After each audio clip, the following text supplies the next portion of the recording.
Welcome to the Ari Hoffman Show on Talk Radio 570 KVI, your home for the politically homeless, streaming live at KVI.com and the KVI app. If you want to be part of the most dangerous show on the airwaves, call or text the KVI studio at 206-421-5757. That's 206-421-5757. Coming up this hour, the good, the bad, and the ugly of the Supreme Court decisions and how they affect you here in Washington. But before we get to any of that, time for your daily dose of adrenaline. You want me to stick this into my heart? Are you f***ing nuts? Well, it looks like all the Pride people went back into the closet for the Iran versus Egypt match on Friday. They decided to pop back out for the Pride parade on Sunday, but the contrast could not be more clear. For those of you who missed our crazy broadcast on Friday from the World Cup when we were set up outside, everything they were doing for Pride was completely performative. Completely performative.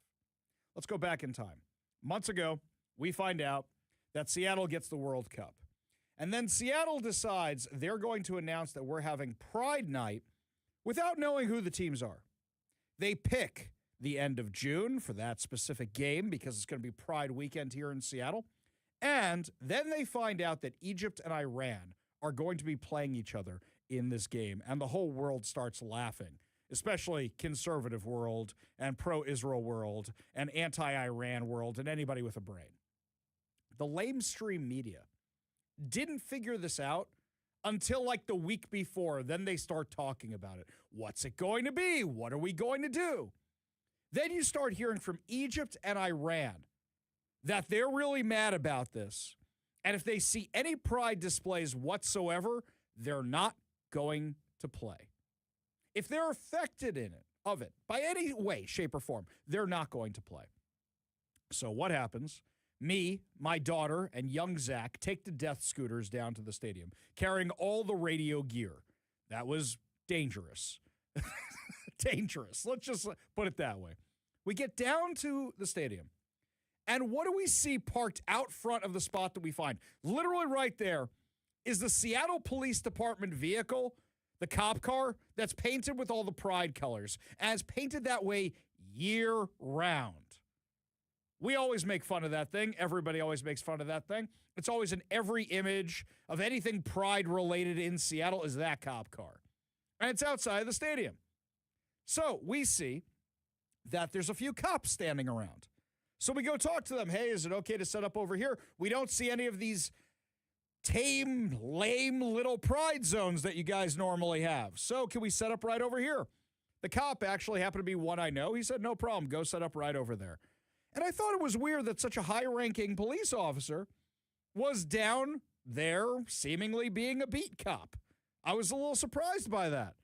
Turns out the reason they were there was for a photo shoot of the stupid car with the stadium in the background, and you can see the dumb picture over on the Seattle Police Department social media accounts, and I have it from a different angle. And then they drove it away.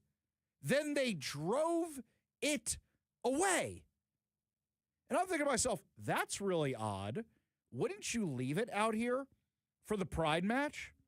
We were out there for 3 hours on Friday. I apologize for the interference we were dealing with. It turns out that actually some agencies that shall remain nameless were actually doing some stuff on the airwaves that was interfering with our broadcast, but they were doing it to keep everybody safe. So I'll leave it at that. I have a source I don't want to compromise who told me what was going on, actually. And to be clear, it wasn't really the broadcast, but the tools that you were using on site. Exactly. That's what it was. And shall we just say some stuff that certain agencies were doing to keep everybody safe was interfering a smidgen with what we had going on there. So it got to the point where whatever they were doing, I had to call into my own radio show to do my own radio show. That's how nuts it got. So thank you for bearing with us. We'll fix it for the future. But what happened was, while we were down there, and you heard this while we were talking about that day, I saw tons of people who were there to support Egypt. Sorry, one more on that. Yeah. Really guerrilla radio is what we're doing here. Yes. Like, in the amount of time that you had, and I was on vacation, so I can't speak for everything that went down. Yes. For the amount of time that you guys had to put this thing together and do the best that you can. Yes. With what's given to you. Yes. It's amazing that you were able to pull off what you did. Thank you. Appreciate And that. I would say that there's probably not, in fact, I'm just going to go out and say, another radio station like ours in town that would be able to do something like that or would attempt to do something like that. I agree. I don't think anybody would attempt to do something like that, which is why we were the only ones out there.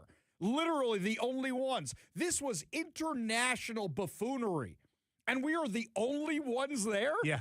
I mean, to be fair, I did see Jeremy Harris from Como News. Yeah. He was out there covering the protests and Yeah, he's stuff. reporting like a Right, he's TV reporting reporter like a does. reporter does. Nobody was doing what we were doing. No. Nobody. And in fact, we kept having more and more people come over and talk to us. In fact, this is really funny.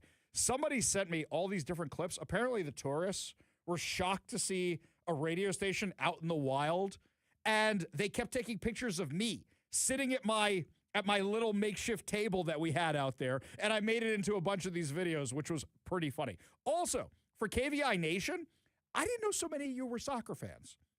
I may have to be a little bit more careful the way I talk about soccer, because one guy comes up to me and he goes, Ari, I'm a cyclist, I'm a soccer fan, and I listen to you 3 hours a day.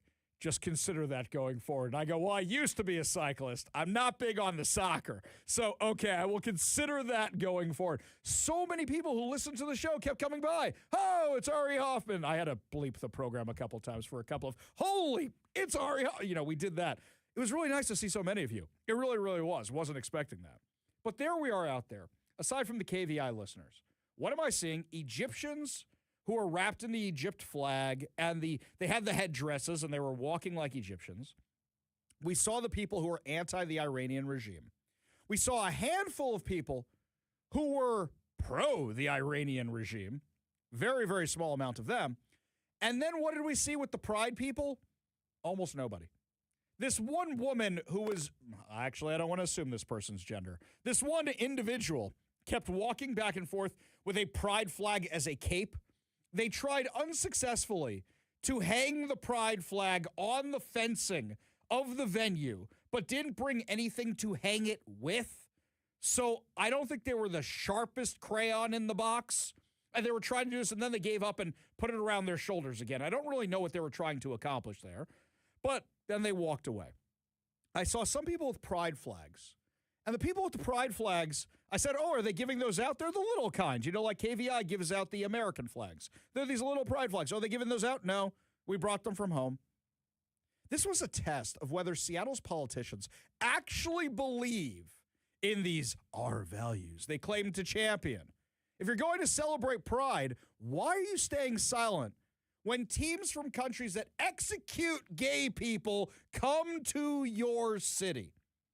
If Iran and Egypt are threatening to walk off the pitch, the field, if they're threatening to do that, then say, okay, here's our Pride stuff. I've never been this pro-Pride in my life. Then say, this is how we do it here in Seattle. You guys want to leave? Go ahead and leave. Because you care about the sports ball more than you care about walking off. You want that win. By the way, I love the fact that they tied. The only way it could have been better, where you have no winners, is if it had been 0-0. That is the only way it could have been better. But the Seattle politicians and the Seattle activist class failed the test. This was the Pride movement's biggest opportunity to make a statement, and they completely missed it. If America stands for free speech and equal rights, don't apologize for it. Say it proudly. Nobody is going to remember this soccer game. Take a stand for American values.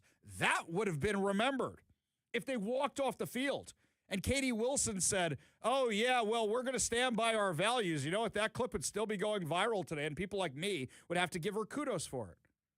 To the best of my knowledge, there was nothing in the stadium, nothing around the stadium. There were a few people with Pride flags here and there. That was it. The politicians who never miss an opportunity to virtue signal suddenly became very quiet when it actually mattered to their issues.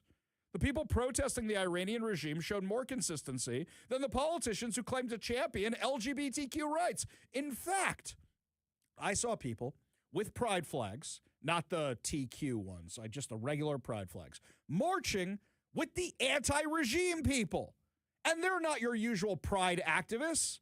They're the ones who actually advocate for these rights, because if you are gay in Iran, they will throw you off the nearest building or they will hang you from the nearest crane.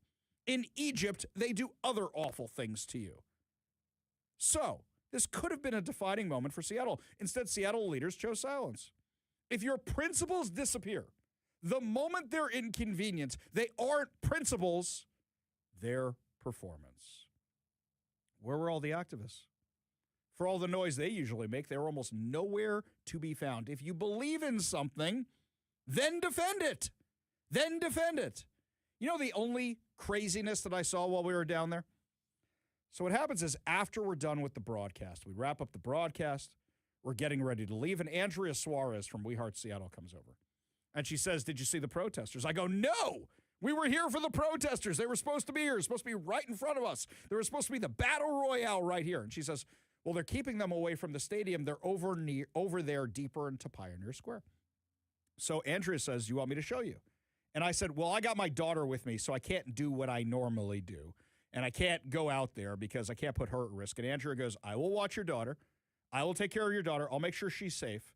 You can go cover the thing." Now, still, even though I trust Andrea, and even though I've been in a dangerous situation with Andrea before, going through homeless encampments and stuff, it's your daughter. You know, you worry about your daughter. I don't want to cause problems when my daughter's there. So I didn't go full Ari. You know, I didn't wrap myself in an American flag or an Israeli flag and go right through the Hamasniks. I didn't do that. But I'm covering it from the outside, and I've got a hat on, so people aren't really realizing it's me. I've got my sunglasses on. I got my hat on. That's just how I'm dressed that day. It wasn't to go incognito. And what happens? What do I see? So first thing I see is just the end of the block where we were. You have some people who support the regime trying to start fights with the anti-regime people and vice versa. But there were only really a handful of that, so there wasn't a lot of that. Wasn't really. I saw Bennett the protester somewhere in that mix there, and I'm not even sure he knows what side he's on. It was very confusing for him. I walk a little bit farther into Pioneer Square, deeper into Pioneer Square, and there is a whole bunch of anti-regime protesters that have set up the area right outside the area where everybody's filtering into the stadium. They're protesting there. They're not blocking anybody. They're doing it peacefully. Then I go deeper into Pioneer Square, and this group, Fedayeen, these guys are the pro-Hamas, pro-Hezbollah, anti-American, pro-communist, pro-socialist, pro-DSA, pro-terror lunatics, have used their banners to set up a soccer court, a soccer field, a soccer pitch for a 3x3 tournament they're having in Pioneer Square while waving massive terrorist flags, chanting against Israel, calling for Israel not to be in the World Cup. Guess what, guys? They didn't qualify for it. So what exactly are you doing? You're just having an anti-Semitic protest. That's what you're doing. We know that's what you're doing. That is all it was. And they're taking up the whole area, and it seems like the authorities are okay with them staying in their little area because they're not disrupting the game, and it's out of sight of the cameras. That was really it. That's all I really saw. Where were all the activists who claim, we fight for pride? What, Bob Ferguson, Katie Wilson, and crew putting up one social media post about it? Oh, we showed them how we did pride. I don't believe you. You're completely full of it.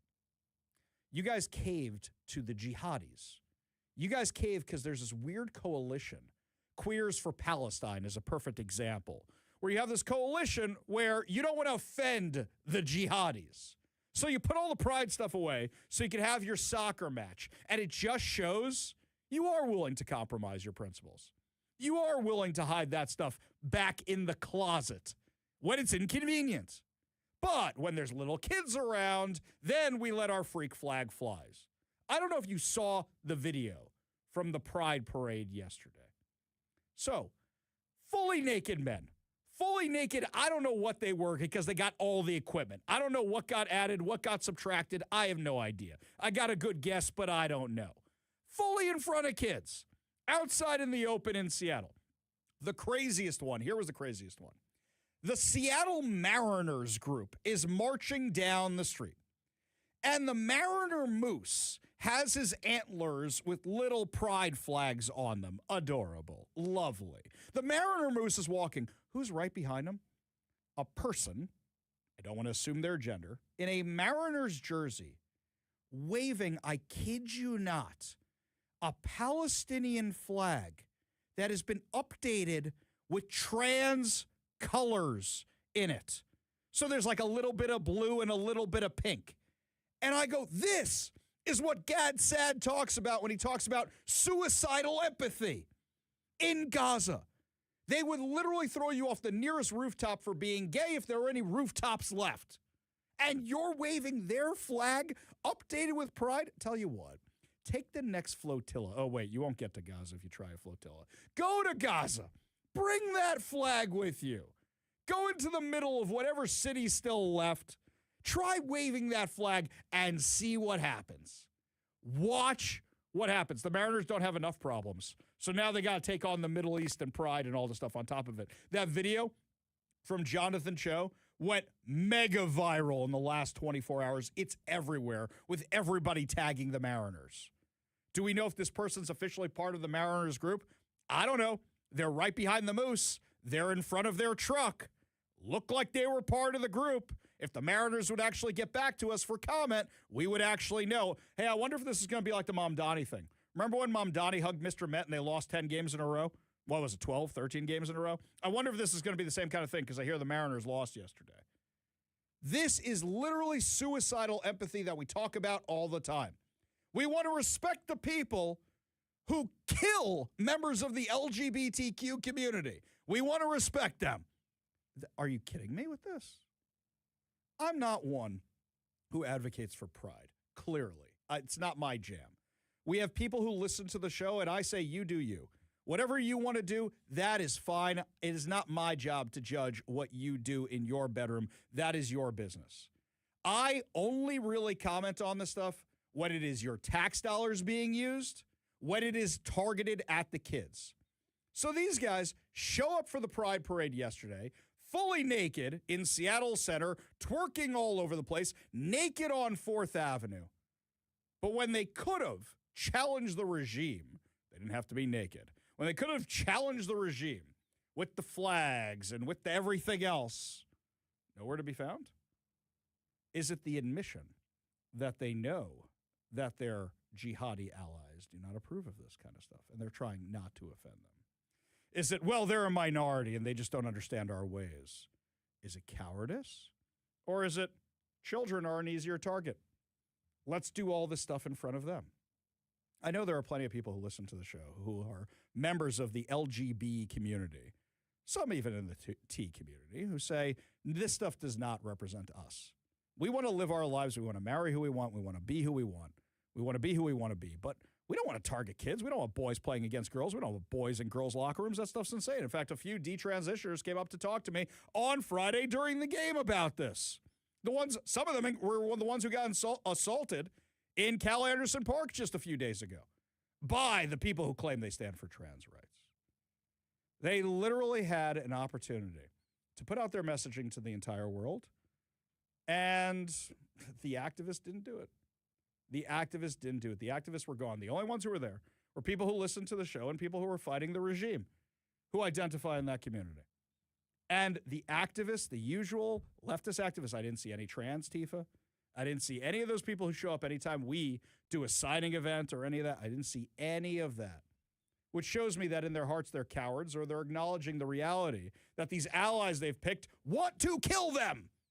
Literally suicidal empathy. And yet they will continue being queers for Palestine. We will continue seeing that. Where was Bob Ferguson yesterday? Excuse me, on Friday. Where was Katie Wilson on Friday? Didn't see any of them around. Didn't see any of them around. Instead, we rolled out the red carpet for a terrorist regime that has killed over 1,000 Americans. Over 1,000 Americans. We rolled out the red carpet for them so they could play a soccer game. And then afterwards, when they were knocked out of the tournament, the captain of their team went around bashing the United States, and the local media, as well as the international media, oh, isn't it sad? They could have been a Cinderella story and they lost. They're a terrorist regime. Some of the members of their team are currently in jail right now for speaking out against the regime. Looks like these far left activists, their principles, disappear the minute they become inconvenient. If your principles disappear at the moment they're inconvenient, they aren't principles. They are completely performance. Up next, my friends, looks like a lot of you want to weigh in on this, so we will take your calls. We will take your texts. Plus, looks like our local officials, like Katie Wilson, forgot to clear out the homeless people for the Pride Parade. We'll tell you what happened yesterday when we come back. You're listening to the Ari Hoffman Show on Talk Radio 570 KVI.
So yesterday, if you look past the naked people riding their bikes down the street, and yes, I don't know all of you who are texting on the show why the police didn't arrest them. I guess the ones who drive the Pride car can't actually arrest anybody, or they're too busy on the floats or whatnot. You had fully naked people with the equipment hanging out at Seattle Center, on 4th Avenue. Cops did nothing. But if you're able to look past all that, the tents were still there. And I was kind of surprised by this. So the tents are still there as the parade is moving down 4th Avenue. And this morning, Kevin, I drove in that way just to see if they were still there. They're still there. I figured, okay, maybe they came back overnight. They didn't have time to clear them out. The World Cup's still going on. No, my friends. This is a taste of what is going to happen the second the World Cup is over. Because the area where the tents were, that's the area where the tents always are when it's not World Cup season. They were cleaned out for the World Cup. You forget to get rid of them for the parade? And by the way, I saw this in multiple camera angles from multiple people. They're all trying to work their way around the tents on the sidewalks during the parade. It's right across from where we were for the Seahawks parade. It's the same route. It's the same route on 4th Avenue. It's right there. And the tents, it was like 7 or 8 of them right there. That's a pretty big encampment not to get rid of on Pride Day. Whatever. Seattle's going to Seattle. Well, those people walking that parade are tolerant of that. Oh, very tolerant of that. So they're like, we're not going to clear out our unsheltered neighbors. They can be a part of the celebration. That's probably what they think. They probably are just like, we're fine with it if they're fine with it. Well, here's my thing. I don't think there are any people in those tents. Normally, when there's a lot going by, the people make an appearance. Oh, the people make an appearance. I didn't see any of that. So I'm wondering if they just left their places of work or where they live, and they go, there's going to be a lot of noise today. I'm going somewhere else. No, they're in the marching. That's what I'm saying, right? They're marching. They're in the floats. Unzip the tent. They come out just and say, go right out. Right. They just want, you know what it is? We're all wrong about this. These weren't our unsheltered neighbors. They were just people who wanted a good spot there you go. For the parade. They were camping out for the parade. That's what it is. That's right. Just like Macy's. Yeah. Just camping out for the parade. We go to the KVI studio line, take a call from John in Redmond. John, what's up, man? I consulted with the producer. I am PO'd at the Mariners for ever allowing their mascot to participate. But I'll tell you what, at my age of 77, it's a thin stream, but I'm directing and dedicating all of it to the Mariners. Oh, John, you crack me up. You absolutely crack me up. I love the people that say they're not watching it like this is the end for them. And I'm kind of curious if they're sincere about that because of everything that happens with the season, about every year is a rebuilding year. I'm not so mad that the Moose was in the parade. The Moose is in the parade every year. It's this performative nonsense that you'd even think. Not one person said, can we lose the Hamas flag that's with us here? Can we get rid of that? John, thank you for cracking me up. Thank you for putting a smile on my face. You want to be part of the show, you give us a call or a text at 206-421-5757. That's 206-421-5757. By the way, I did love the press conference this morning. Kevin, I don't know if you saw this. Turd Ferguson, Gurmay Zahalai, and Katie Wilson come out to do a press conference today. I didn't have you bother clipping it because I'm going to have some fun with it tonight, and then we'll have some clips tomorrow. That's what we're going to do. So what happens? They come out for a press conference to be like, we're winning. We're winning. Look at the great job we're doing. Do you think you maybe needed a press conference? Because a whole bunch of people today are like, you didn't clear the parade route, and you didn't do anything for Pride. Oh, and my favorite moment. Do you know my favorite moment of this? Zach got back the numbers today about Sound Transit. You remember last week they were talking about how they had record numbers for the U.S. versus Australia game? So our question was, how many of them paid for it, and how do you track all these people? Well, according to Sound Transit, 66% of people paid for that light rail. 66%. If you have a business where only 66% of people are paying for your goods, that's a terrible business. This is what happens when you put theater kids who have no work experience whatsoever or community organizers in charge, and I say this as a theater kid and a community organizer, in charge of massive events. This is what happens. Or a massive transit agency. 2/3 of people. Oh, you have an entire third of people didn't pay for it? And here's something else. What are those numbers going to be like when everybody leaves town? So my guess is 2/3 of those people are tourists, because we know what those numbers are the rest of the year. I went on the light rail. Kevin, you weren't here. I took the light rail to the station because I said, I'm never getting a car where I want to go. I don't want to go back to the stadium afterward. I don't want to go back to the studio afterwards. So I took the light rail. Not a single cop on light rail. Not a single person in the yellow vest in light rail. Nothing. You know, the first time I saw somebody of authority when the train makes a stop to pick up somebody who's deadheading a ride on the light rail over in the Beacon Hill neighborhood. There's that one place where it stops in South Seattle, and always somebody gets on in the middle of nowhere who works for Sound Transit. That's the first time. The second time I saw somebody who was actually checking tickets at the monorail when I had to come to the station. Because guess what? They have turnstiles. They have fare gates. They have all that stuff you need to make a profit because the monorail is privately owned and it's not government funded. Absolute stupidity. Speaking of stupidity, got some Supreme Court cases to take a look at when we come back. My friends, don't say, oh, this will get fixed at the Supreme Court. It's a bad bet, and we're going to tell you why. We'll give you all details when we come back. You're listening to The Ari Hoffman Show on Talk Radio 570 KVI.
So our remote broadcasts are a lot of fun, and we're going to be doing another one this week.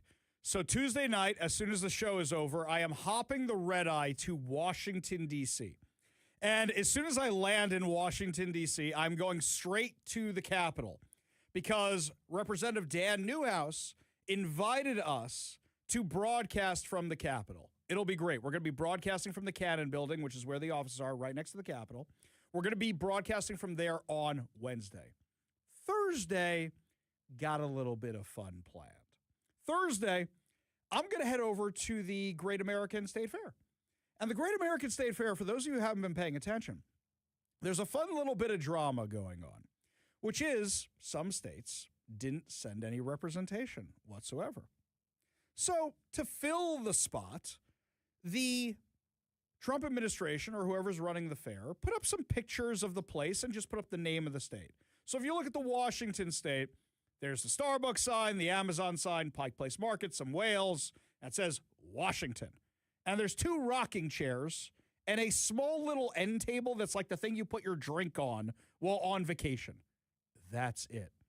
I can't think of a more fitting analogy that you have an empty booth and the Starbucks logo. Perfect for Seattle. Perfect for what's happening. Because Governor Bob Ferguson didn't want to spend the money on that. They didn't have any tents there, any citizens doing the Fenny Fold or anything like that? Should I bring a tent? Should I bring a tent and we'll set it up there in? Oh my God! Should we set up a tent? Did they have any syringes strewn about in there? No, didn't see that. Didn't see that either. I'll check what's in the background. Maybe we need to go shopping at REI before heading on over. Oh my God! If I set up a tent, there is security to get into the fair. I don't think they're going to let me bring a tent in. What's that for? Just go see if the city can give you one of their free ones to borrow for a little bit. Oh my God, that would be great. Set up a tent there. Well, actually, yesterday when I was out there collecting signatures with Let's Go Washington, I had an idea. We have all these American flags and we have all these pocket-sized constitutions. Why don't I take those with me and I'll run the booth for a little while? I'll just hand them out to people at the fair. Representative Michael Baumgartner was sitting in one of the rocket chairs the other day, and he had a little stamp for Washington. These kids have these passports. They're walking around getting them stamped for all the states. And he's stamping kids' passports, and he goes, I'll give you a stamp if you say, let's go Seahawks. And the kids would say, let's go see. He got it on video. It's great. It's adorable. It really, really is. So I say, we just say, God bless America, and here's your little American flag. I don't have a stamp. Maybe I could find a stamp that has Washington. I'm sure we can get you a stamp of some sort. We'll find a stamp. Yeah, sure. Something that says KVI. Just stamp it right there on their passport representing Washington. So that's going to be Thursday, hopefully, assuming I don't get kicked out. That's going to be the plan. Now, speaking of Seahawks, by the way, we did have a caller call in and say, Ari, what's the deal with the Seahawks bids? Aren't they due today? Yes, they are due today, but we don't know who actually turned any in yet. If we hear about that, we will be sure to let everybody know. As soon as we hear about that, we'll be sure to let everybody know. But what you really want to know about is the Supreme Court decisions. So the Supreme Court decision regarding ballots did not go the way we hoped, but did get a little clarification in it. And let me tell you what it is. The Supreme Court handed down one of the biggest election law decisions we've seen in years today. And what they said was the court says that states can count ballots that arrive after Election Day. That's technically true, but they have to be postmarked by Election Day, which I guess is a small victory. So that means nothing here is really going to change in Washington. They're going to keep counting, and they're going to keep counting, and they're going to keep counting. So that's a loss for us. So the next time anybody says, hey, Ari, the Supreme Court will fix it. Really bad assumption that the Supreme Court will fix it. For all the claims that this is Trump's Supreme Court, you've got Justice Roberts, who was appointed by George W. Bush, and you've got Amy Coney Barrett, who was appointed by Donald Trump, who, more than I'd like, side with the other side. And Justice Alito wrote a scathing, absolutely scathing, dissenting opinion that this isn't election week. It's not election weekend. It's not election month. It's election day. Congress established one uniform day for federal elections. And yet you had the lefty judges. We knew that that's not a surprise. But then Roberts and Coney Barrett going the other way on it. Now, they didn't say it's good policy. Basically, they're just saying instead, well, here's what you get to do. And Congress they're saying Congress never required ballots to be received by Election Day. I don't understand the justification for this. I really, really don't. I've read the decision, which I consider myself an educated man. Yeah, I'm not a lawyer. Now I'm not a legal expert. I don't understand the rationale in it. I really just don't get it. However, I read Justice Samuel Alito's dissenting opinion, and he wrote, if ballots received after Election Day are added to the set of ballots that dictate the election's outcome, the electorate's choice does not occur on Election Day, and the federal Election Day statutes are violated. Exactly right. He's exactly right. He wrote, today's decision leaves open opportunities for voter fraud that may undermine Americans' faith in integrity of the country's elections. Yes, that's exactly what's happening. He added, when somebody votes by mail, it is harder for officials to verify the identity of the person requesting and completing the ballot. Yes! Why did Coney Barrett and Roberts take any of this into account? He added, mail voting also presents a greater opportunity for voter manipulation and more vulnerable chain of ballot custody and a diminished ability to detect improprieties in real time. Exactly right. He also wrote, allowing absentee ballots to pour in over the days and weeks after Election Day, by which point preliminary election returns are being publicly reported, creates greater opportunity for fraud and risks further undermining the public's confidence in election integrity. That all is everything that's happening in Washington. And what's more unique about this, he didn't cite some Republican thing. He went back to the Carter-Baker Commission from 2005. Jimmy Carter, not exactly a MAGA Republican.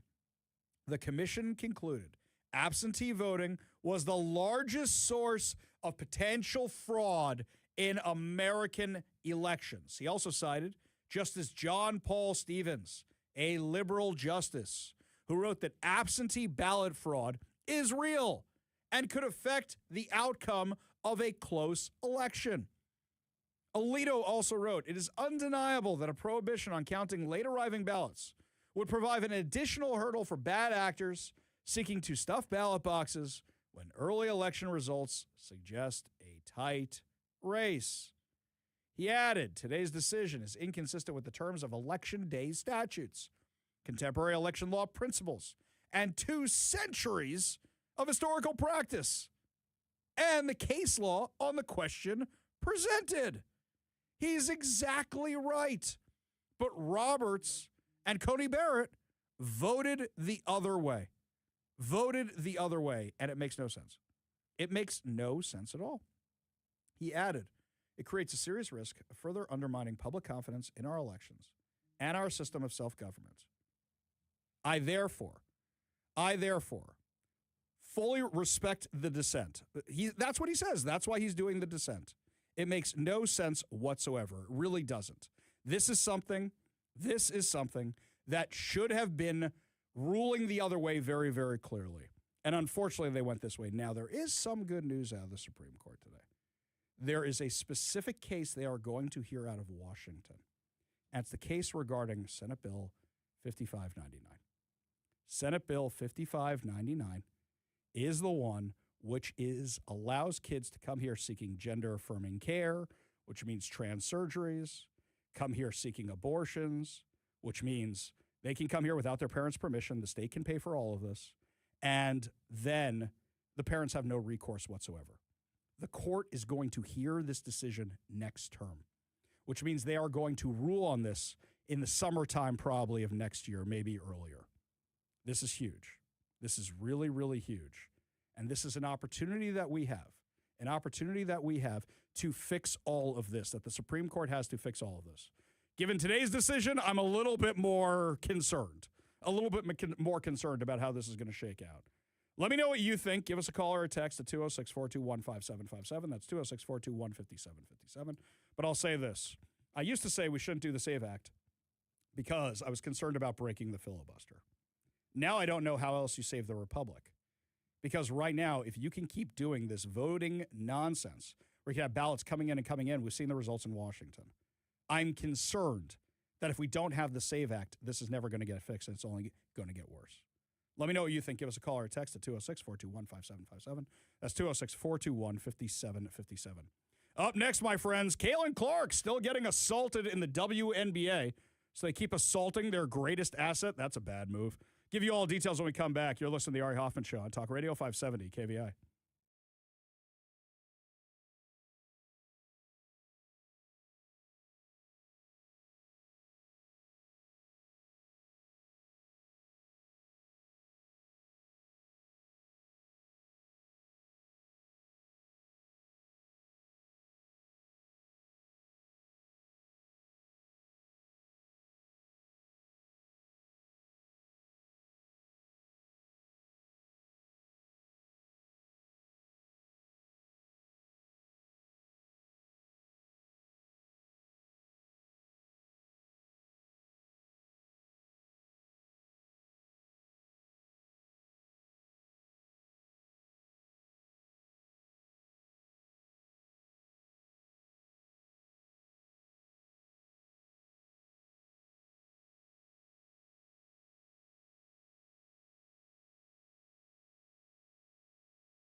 While I was out yesterday at the Let's Go Washington signing event, we were having a discussion about the WNBA and Caitlin Clark getting the crap kicked out of her on a regular basis. Can you imagine if Michael Jordan comes to the NBA and every player assaults him as often as they possibly can because he's so much better than them? And it got me thinking, the only thing I can think like this, is Jackie Robinson. Jackie Robinson, first black player, lots of racism. A lot of people were threatened by him because he was black, because he was better, because whatever the case may be. And people did awful things to Jackie Robinson, horrible things to him. Go watch one of the 36 movies they've made about Jackie Robinson. You can watch the latest one with the Black Panther. It was mediocre. It's fine. It's got Harrison Ford as a grumpy old man, which is okay. You're talking about Michael Jordan, but if you go back to that era of the NBA, it was very physical. It was very physical. Very physical. Did anybody punch him in the throat? No. Well, I don't know. Maybe. I'll have to go back and check. I'm sure in his career things have come to blows. I'm pretty certain. But I'm saying the guy goes down on the ground. What happened with Caitlin Clark? She goes down on the ground, and this player from the Phoenix team, yeah, I saw it, checks her right in the throat with the fist. Kind of also uses it, like presses it on her neck to get up as well, sort of move. Yeah. Oh, gee, that wasn't intentional at all. Yeah. Give me a break. And then the Phoenix team posts a meme making fun of it. And then on top of it, the coach is like, well, I don't think my player should have been suspended for that. Give me a break here. I'm just saying the NBA has gotten a little soft. Maybe the WNBA is like, hey, you know what? Let's take it back to where it used to be. We can't do any slam dunks in this thing, so let's have some. Let's look the other way when things get a little physical. I don't think anybody's watching anyway. I don't think anybody turned into the next game to watch her get beat up. True, but this stuff continues to make news whenever it happens, right? And it goes viral. So. Oh yeah, every single time. But she's really the golden goose for the WNBA. I mean, when they come to play here, that stadium sells out. That stadium sells out when Caitlin Clark comes, and they don't sell out the rest of the year. I tell you that. The amount of threats this girl has seen, is it because she's white? Is it because she's straight? Is it because she's better? What's the reason why? This has reached a new level of absolute craziness. Absolute craziness. So, according to the Post-Millennial, the Phoenix Mercury posted a mockery of the cheap shot suffered by Indiana Fever guard Caitlin Clark. Oh, Kevin, I don't know if you saw this. What's the gal's name? The tall blonde gal on Caitlin Clark's team who's always got her back? The one who that night was doing the pointing at the player who hit her. And somebody made a meme between Trump pointing at her and her pointing at Trump. It was back and forth. It was very, very funny. I was laughing about that one. So, Alyssa Thomas, who hit her in the neck, has now been suspended for just one game. One game. That's all you get suspended for. The official account of the Mercury posted a drawing of a Fever player on the floor in pain, saying, "Do want a piece of this?" Clark, who routinely trash talks on the court when provoked, had to sit out the second half of the game due to a back issue. Screenshots of the post circulated even after the Mercury deleted it.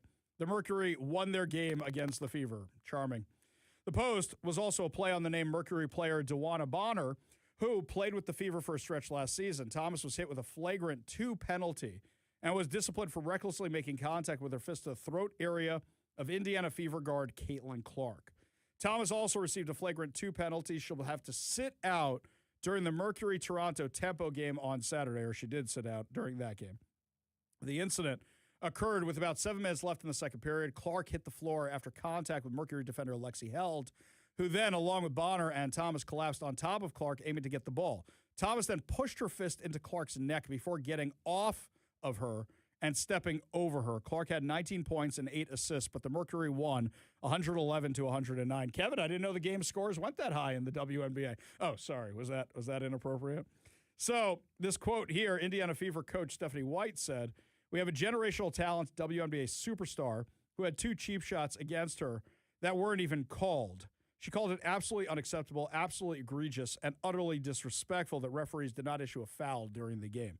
Outkick noted that while many professional sports teams across all leagues have adopted more confrontational style on social media, the now deleted post seems to cross a line that shouldn't be crossed. If the Mercury's post meant what it appeared to me in the official team account could be read as mocking Clark after she took contact, the league later to deem worthy of a flagrant foul 2 and suspension. Me personally, this isn't going to make me watch the WNBA. I was discussing with some guys yesterday. We all agree the women's hockey is great. Women's hockey is really, really good.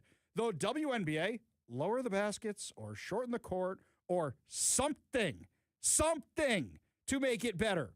It's just not that great basketball. It's really not. I'd rather watch the fist fight, but this isn't going to make me watch it. I don't think we should be doing any of that.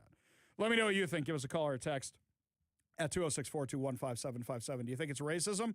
You think it's sexism? You think it's bigoted? Or you think it's just basketball? Maybe you think I'm completely off base on this. Give us a call or a text at 206-421-5757. That's 206-421-5757. 253 says, no hate in the WNBA. Yeah, sure, that's what's going on. Sure, that's what it is. When we come back, my friends, your chance to win $3,000 cold hard cash or take the trip. Plus, media is helping out Fergie with his income tax. We'll tell you about what I believe is a PDC violation when we come back. You're listening to the Ari Hoffman Show on Talk Radio 570 KVI.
Welcome to the Ari Hoffman Show on Talk Radio 570 KVI, your home for the politically homeless, streaming live at KVI.com and the KVI app.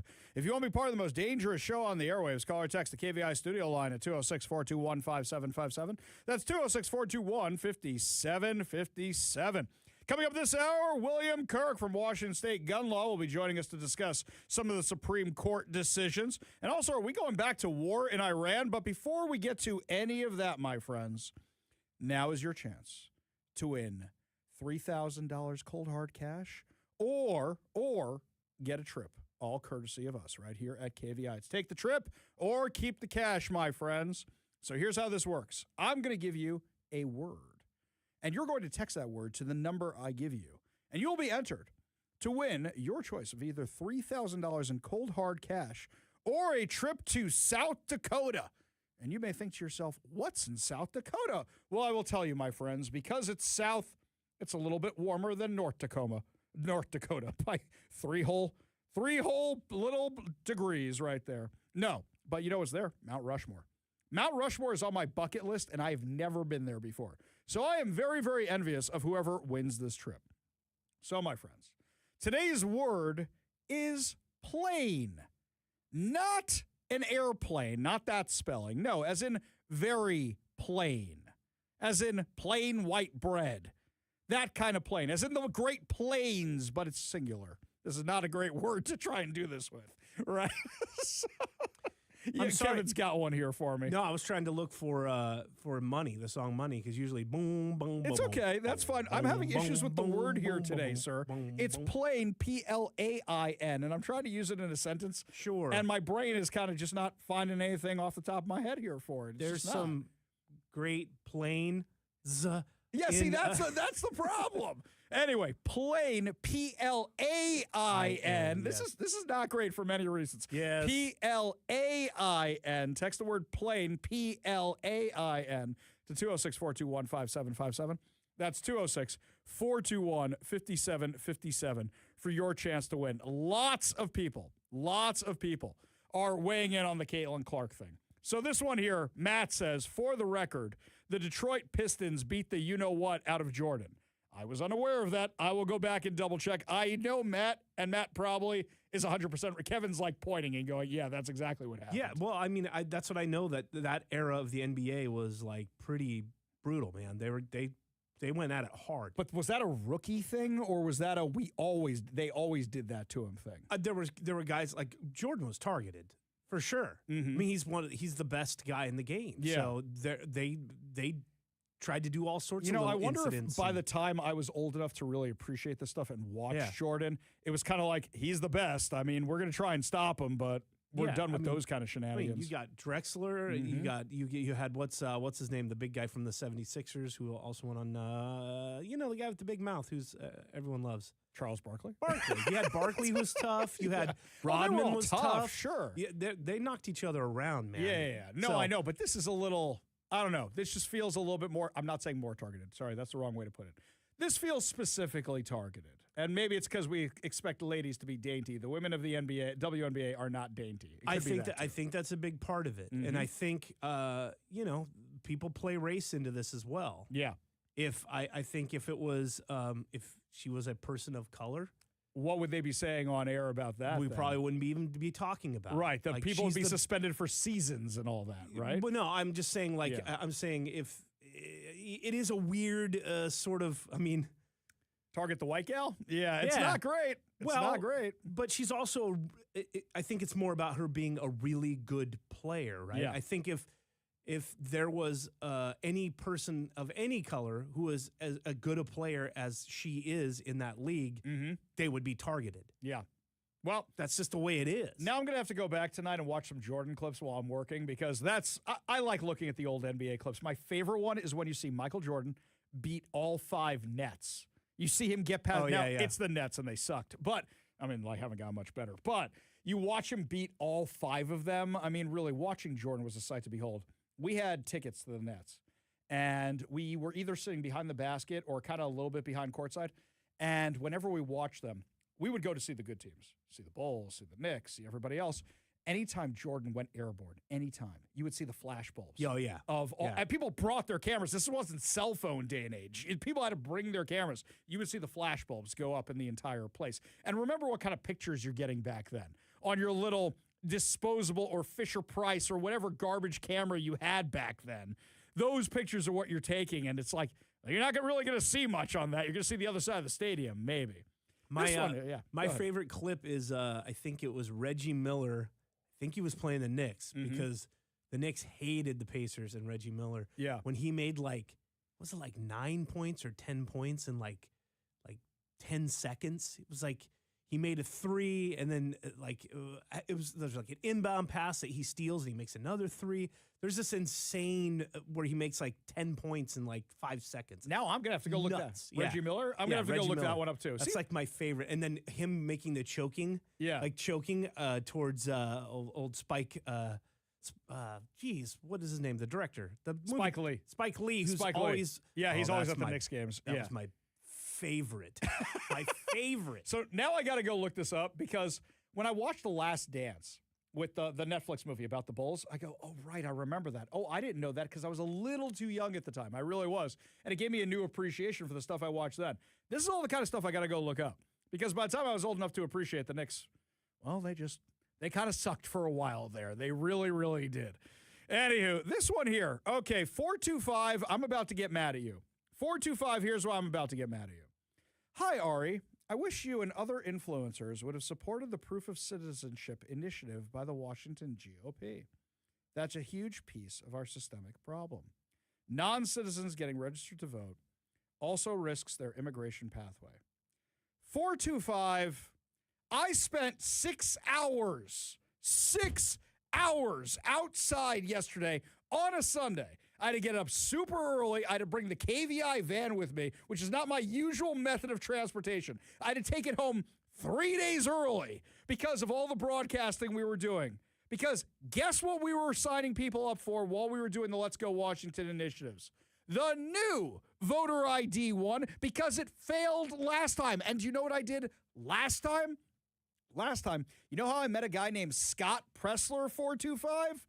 Scott Pressler I met at one of the events collecting signatures to make sure there was voter ID. In fact, I went to 3 events with Scott Pressler to make sure that people would come out and sign this thing. At one of them, I left a little bit early from the show. I pre-recorded the good news segment. I tore out of here. I think I was driving 105 miles an hour to get to this thing on time. I didn't know I was the first speaker at this event with 1,000 people out in, it wasn't Renton, but it was somewhere out there. I was driving like a bat out of hell. I get to the parking lot. There's no parking because there's 1,000 people at this event. I literally put my Charger, which I got from my friends over at Renton Chrysler Dodge Jeep Ram. I literally put my Charger in front of the door, blocking the venue. If there had been a fire, there would have been Hoffman parked his car right there. I don't know if anybody's getting in and out of that thing. I parked my car right there. So to say you wish I had done more for the voter ID initiative? That's not fair, 425. That's really not fair. I worked my you-know-what off for that one. I think there are some other people who didn't put in the work that's needed and still aren't putting in the work that's needed. So I'll just say this is 425, that hurt a little bit. That hurt a little bit. Also, don't call me an influencer. I'm not one of them. I post on social media. I don't do that shenanigans, okay? I don't like that very much. Go back to the KVI studio line. Take a call from Bill in Linwood. Bill, what's going on? Hey, you remember Wayne Gretzky? Yes, I do. It's hockey. The great one. He lived near me, actually. Better than everybody else, but he had 2 big guys on his team, Marty McSorley and Dave Semenko.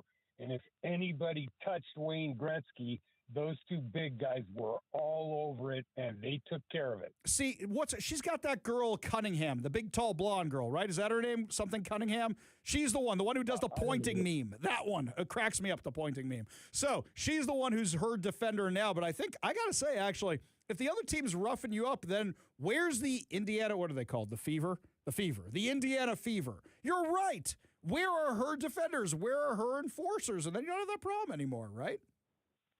Yep. Yeah, I agree, Bill. You can learn a lot from. Great show, thanks. Yeah, you can learn a lot from the NHL. Appreciate the call. Appreciate you being part of the show. You want to be part of the show? Give us a call or text at 206-421-5757. That's 206-421-5757. 12th man for life, who was out there yesterday gathering signatures with us. This man gave up his Sundays. He collected around 500 signatures himself, by himself, with no help whatsoever. He said, here, 425, this one's for you. Proof of citizenship. Just like we were talking about yesterday. Yes, just like we were talking about yesterday while we were out there collecting the signatures for it. Switching gears to repealing the income tax, the Democrats' income tax, it is clear that the mainstream media is all in on keeping this tax. Somebody asked me yesterday at the event, they said, Ari, what can we do about this? I said, well, you have to understand, the lamestream media wants that money from the Washington state legislature. So they're going to do anything that goes along with it, pushing their entire agenda because they want that money to save their dying outlets. So the first article I saw filled with lies was from Jerry Cornfield in the Washington State Standard. Jerry Cornfield, I have a low opinion of because he's one of the people suing to try and stop me from having a press pass. Jerry, you write some very detailed, interesting articles for the Washington State Standard. Maybe if you did a little bit more to promote them, your outlet wouldn't be in trouble and you wouldn't need to beg for tax money. Maybe. Maybe if you're a little better at the social media game. Instead of being jealous of me and Brandy Cruz and Jonathan Cho, maybe do a little bit better at your job. Because this article is, I really want to cuss on the air, but I can't cuss on the air because I don't have a button right here. Kevin's got the button. He doesn't want to deal with that for me. Kevin doesn't want to deal with that for me. So, here's the headline of Jerry Cornfield's article. Initiative to repeal Washington income tax would axe revenue and keep added costs. Stop. Full stop. Nothing about that headline is true.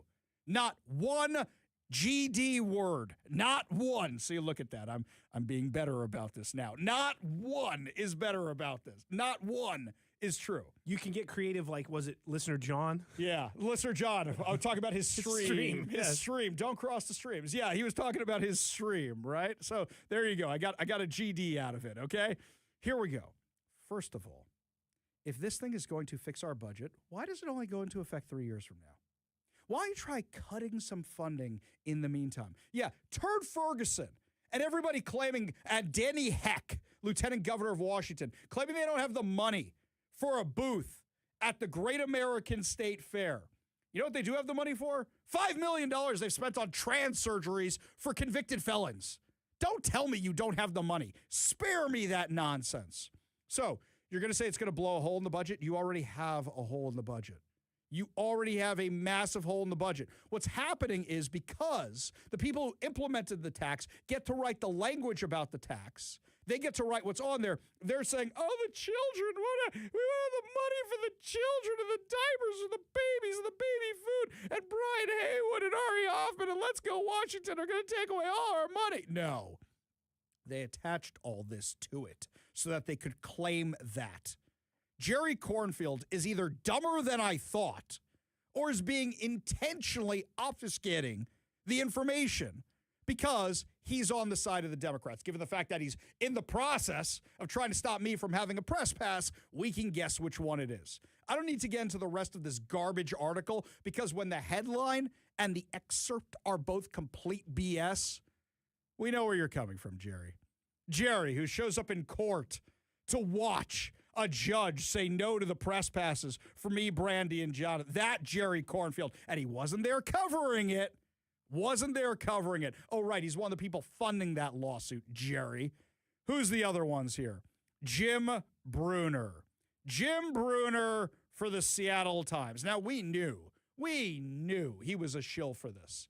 It's too bad. He seemed like such a nice guy when I met him out at the RNC. But I'm like, I don't like any of his writing. He's being a little too friendly. Yeah, something's wrong with that guy. Good thing I didn't ignore my gut on that occasion. I just took a nice picture, and that was that. But here's their headline. An initiative repealing Washington's new millionaire tax could also jeopardize other state taxes. Okay, guys, this is where we're at. They are literally just taking the Democrats' talking points. Our friend Elon over on X, Engele, over there on X. You should follow his account. He does great stuff with this. He says, the Seattle Times published a piece today by Jim Brunner treating a Pacifica Law Group legal memo as neutral expert analysis of I-645's risks. Pacifica is not a neutral party. Brunner didn't disclose that. The article's entire analytical spine is an 8-page memo written by attorneys with the Pacifica Law Group, warning that I-645 could kill the capital gains tax and $5.4 billion in payroll taxes. Brunner quotes it as expert legal opinion. He names no conflicts. He discloses nothing about who Pacifica is. And I know some of you right now are screaming at your radio because you know who Pacifica is. Pacifica Law Group is the firm that litigated Quinn versus State, the capital gains tax defense. They didn't just write a memo about the capital gains tax. They built the legal architecture that made it survive. They have a direct institutional stake in it continuing to survive. Oh, and who has ties to the Pacifica Legal Group? And who keeps appointing their people to different positions in our government? Bob Ferguson. Elon writes, that's not a peripheral fact. That's the most relevant fact in the entire story. A law firm is warning that a ballot initiative will kill a tax they got paid to defend. And the Times presented this as disinterested legal analysis. Washington Attorney General Nick Brown has Pacifica Law Group income disclosed on his F-1 financial disclosure forms for both 2024 and 2025. No recusal statement is on file. The same AG's office is also quoted in Brunner's article. Deputy SG Peter Gonick filed a court brief in a related ballot title dispute acknowledging I-645 scope is uncertain. So the article cites Pacifica and the Attorney General's office as two independent voices. They are not independent. Public records show approximately $9.3 million in authorized contract ceilings between the Attorney General's office and Pacifica Law Group across 2021 through 2024. Wait a minute. Nick Brown wasn't in office back then. Who was? Bob Ferguson. So this is a company that does, this is a law firm that does business for Bob Ferguson that is trying to keep the business with the Attorney General's office. Both Bob Ferguson and Nick Brown want to keep the income tax. They are not an unbiased source. They are not a neutral party. They are as biased as it gets. And the Seattle Times printed it anyway. The Seattle Times is not objective journalism. Like the Washington State Standard, the Seattle Times is paying for the lawsuit to stop me, Brandy Cruz, and Jonathan Cho from having press passes. Let's not forget the extra level the Seattle Times went to have threats against Brandy Cruz by trying to loop her in, the Seattle Times and Jim Brunner put that article out, trying to loop her in with somebody she fundamentally disagrees with on a whole bunch of levels, trying to get her targeted by Trans Tifa. This is literally what they are doing. This is the game that is being played. So I'm going to take this opportunity to show you all the stuff that's being thrown at Let's Go Washington and Brian Haywood and us. You got to get those signatures in, my friends. This is how desperate they are to keep the income tax on you. And it will hit you next. Yesterday, while we were collecting the signatures, you know what kept happening? People kept showing up and going, I'm not a millionaire, but I'm doing this because I know it's eventually going to hit me. And I keep telling my friends that. A lot of them aren't even aware that there's even this thing under consideration right now. That's what people kept saying when they would show up yesterday. They are desperate to keep this tax in place, and they will do anything they can. No matter if it's legal, no matter if it's unethical, they don't care. They will do whatever they can to keep this thing in place, so it's up to you to stop it. So you got to go to letsgowashington.com right now. It is too late to request signature sheets. I mean, they might still send them to you, but you're not going to have enough time with the mail. What you got to do is you got to find a signing location while any are left. You got to head out to those. They're at Let's Go Washington's website, or you got to turn in the ballot sheets you have. At this point, I would find a place where you can turn them in. You just have a couple days. They need these things before July 1st. They need them really by tomorrow. So find a location you can turn them in. There are offices you can turn them in. Turn them in ASAP. Go to letsgowashington.com and turn them in. You got to do that, and you got to do it right now. So that way we have as many signatures as we need to get the repeal of the income tax on the ballot, my friends. Got to make sure that happens as soon as possible.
got some texts here when I couldn't think of a phrase earlier. So if you know, you know. Little bonus right now for those of you who, if you know, you know, and I couldn't think of a phrase.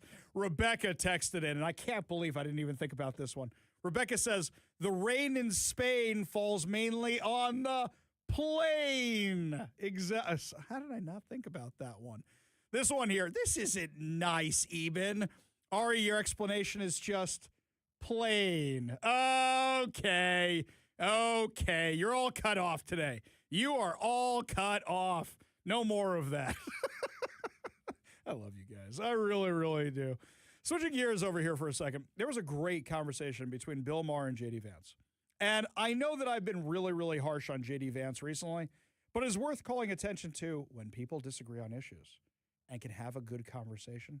This is what they look like. You know, one of the best things about yesterday with Let's Go Washington, with the event we were at, all the people who came out, not all of them agreed with me. There's this very nice lady who said, Ari, I feel politically homeless. She goes, I believe in this, I believe in this, I believe in this.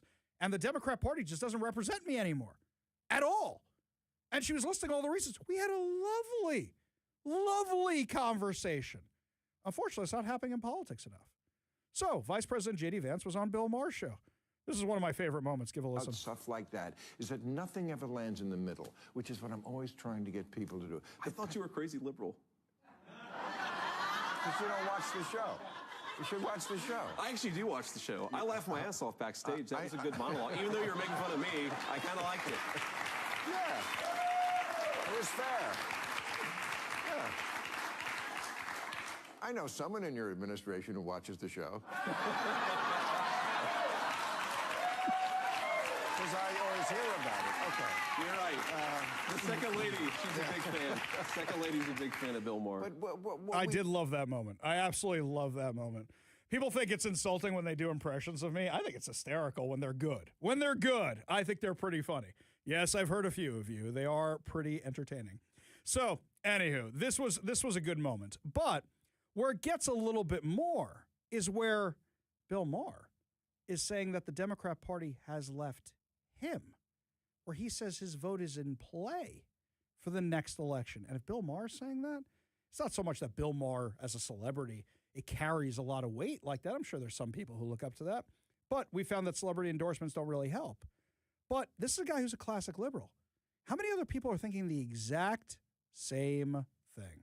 Like, if this is where the Democratic Party is going, where this democratic socialist, this obsession with Israel, with the Jew hating, with they don't believe in capitalism, no prisons. If this is where they're going, my vote is in play. Okay. And I like to hear that. It actually always has been. Every year, I don't make my decision by who has an R or a D. I actually always came to the conclusion that the Democrat was probably better. Sure. And voted for them. Okay. And Trump can't run again, and he'd be a little too exciting for me anyway. So it's either going to be you or Rubio. And that's what a lot of people are thinking. If this is the Democrat Party, we are out of here. We are out of here. Have you seen the craziness? The people they've been electing coast to coast in these primaries? Every day more insanity comes out on these people.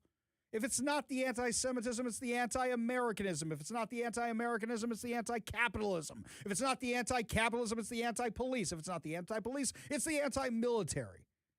These are lunatics, absolute lunatics who want the end of America. The DSA is literally admitting they want the end of America. They're saying they want communism. They're saying they want Marxism. This isn't socialism like the media would have you believe. That's why they made the name the Democratic Socialists of America, because Democratic Communist of America not only contradicts itself, communism doesn't track that well. It really, really doesn't. So J.D. Vance and Bill Maher had a little fun conversation about the war in Iran. Because you know that leftist claim that, no, the U.S. didn't destroy anything. J.D. Vance, superb job of shutting down Bill Maher on this one. Like, if this is where the Democratic Party is going, where this democratic socialist, this obsession with Israel, with the Jew hating, with they don't believe in capitalism, no prison. Nope, I think that's the wrong clip. We'll come back to that one for a second. But literally shut him down on the Iran discussion. But that wasn't the only thing. They were talking about the border also. Here's what sticks in their craw. Okay. The number one issue, immigration. Not immigration. We like it that you closed the border. That needed to be done. the people who are here, the way you treated, I'm talking about your administration. Okay. You weren't out there yourself. But ICE, all that shit, too rough, too mean, too unnecessary. I think you go, I'm not telling you what to do, okay? I'm just giving you some advice as a friend. Okay. And I am. And I'm not saying, I'm not asking you to apologize if I don't like when people do that. I'm just saying you go a long way toward getting people who are just completely shut the door to you and your ministry if you would just own that you guys went too far. You went too far, and you should own it like you did childless cat ladies. Well, okay. So here's the basic problem with that bill is you cannot do any deportations without law enforcement, and you can't do a law enforcement operation like that without having some situations that don't look good when they're recorded like that. I mean, let me give you like just one obvious example. Let's just set aside the immigration element of this, okay? If you take a guy who's committed murder and you go in and arrest that guy, sometimes that person's going to resist arrest. Sometimes if you take a video of it and it's out of context and you don't appreciate why that person is being arrested in the first place, it looks pretty icky if you take that out of context video clip. And what I worry about is when people say you can't ever do immigration enforcement if it produces a bad video clip, what they're really saying is you can't ever actually do immigration enforcement. We had 12 million people come into the country, into the interior over the last 4 years, or I should say from 2021 to 2025. And we were elected with a mandate to get some of those people out of the United States of America. You can't do that easily. Law enforcement deporting people is never an easy process. So I appreciate your argument that we've gone too far, but we couldn't do nothing. And I don't think there was an easy way to do this. Of course. So he's 100% right. Watching cops is fun because you want to see somebody get the crap kicked out of them. And you want to see them on drugs and you want to see all that craziness. But law enforcement, it's not sexy, the job. It's dangerous. And you have to fight criminals.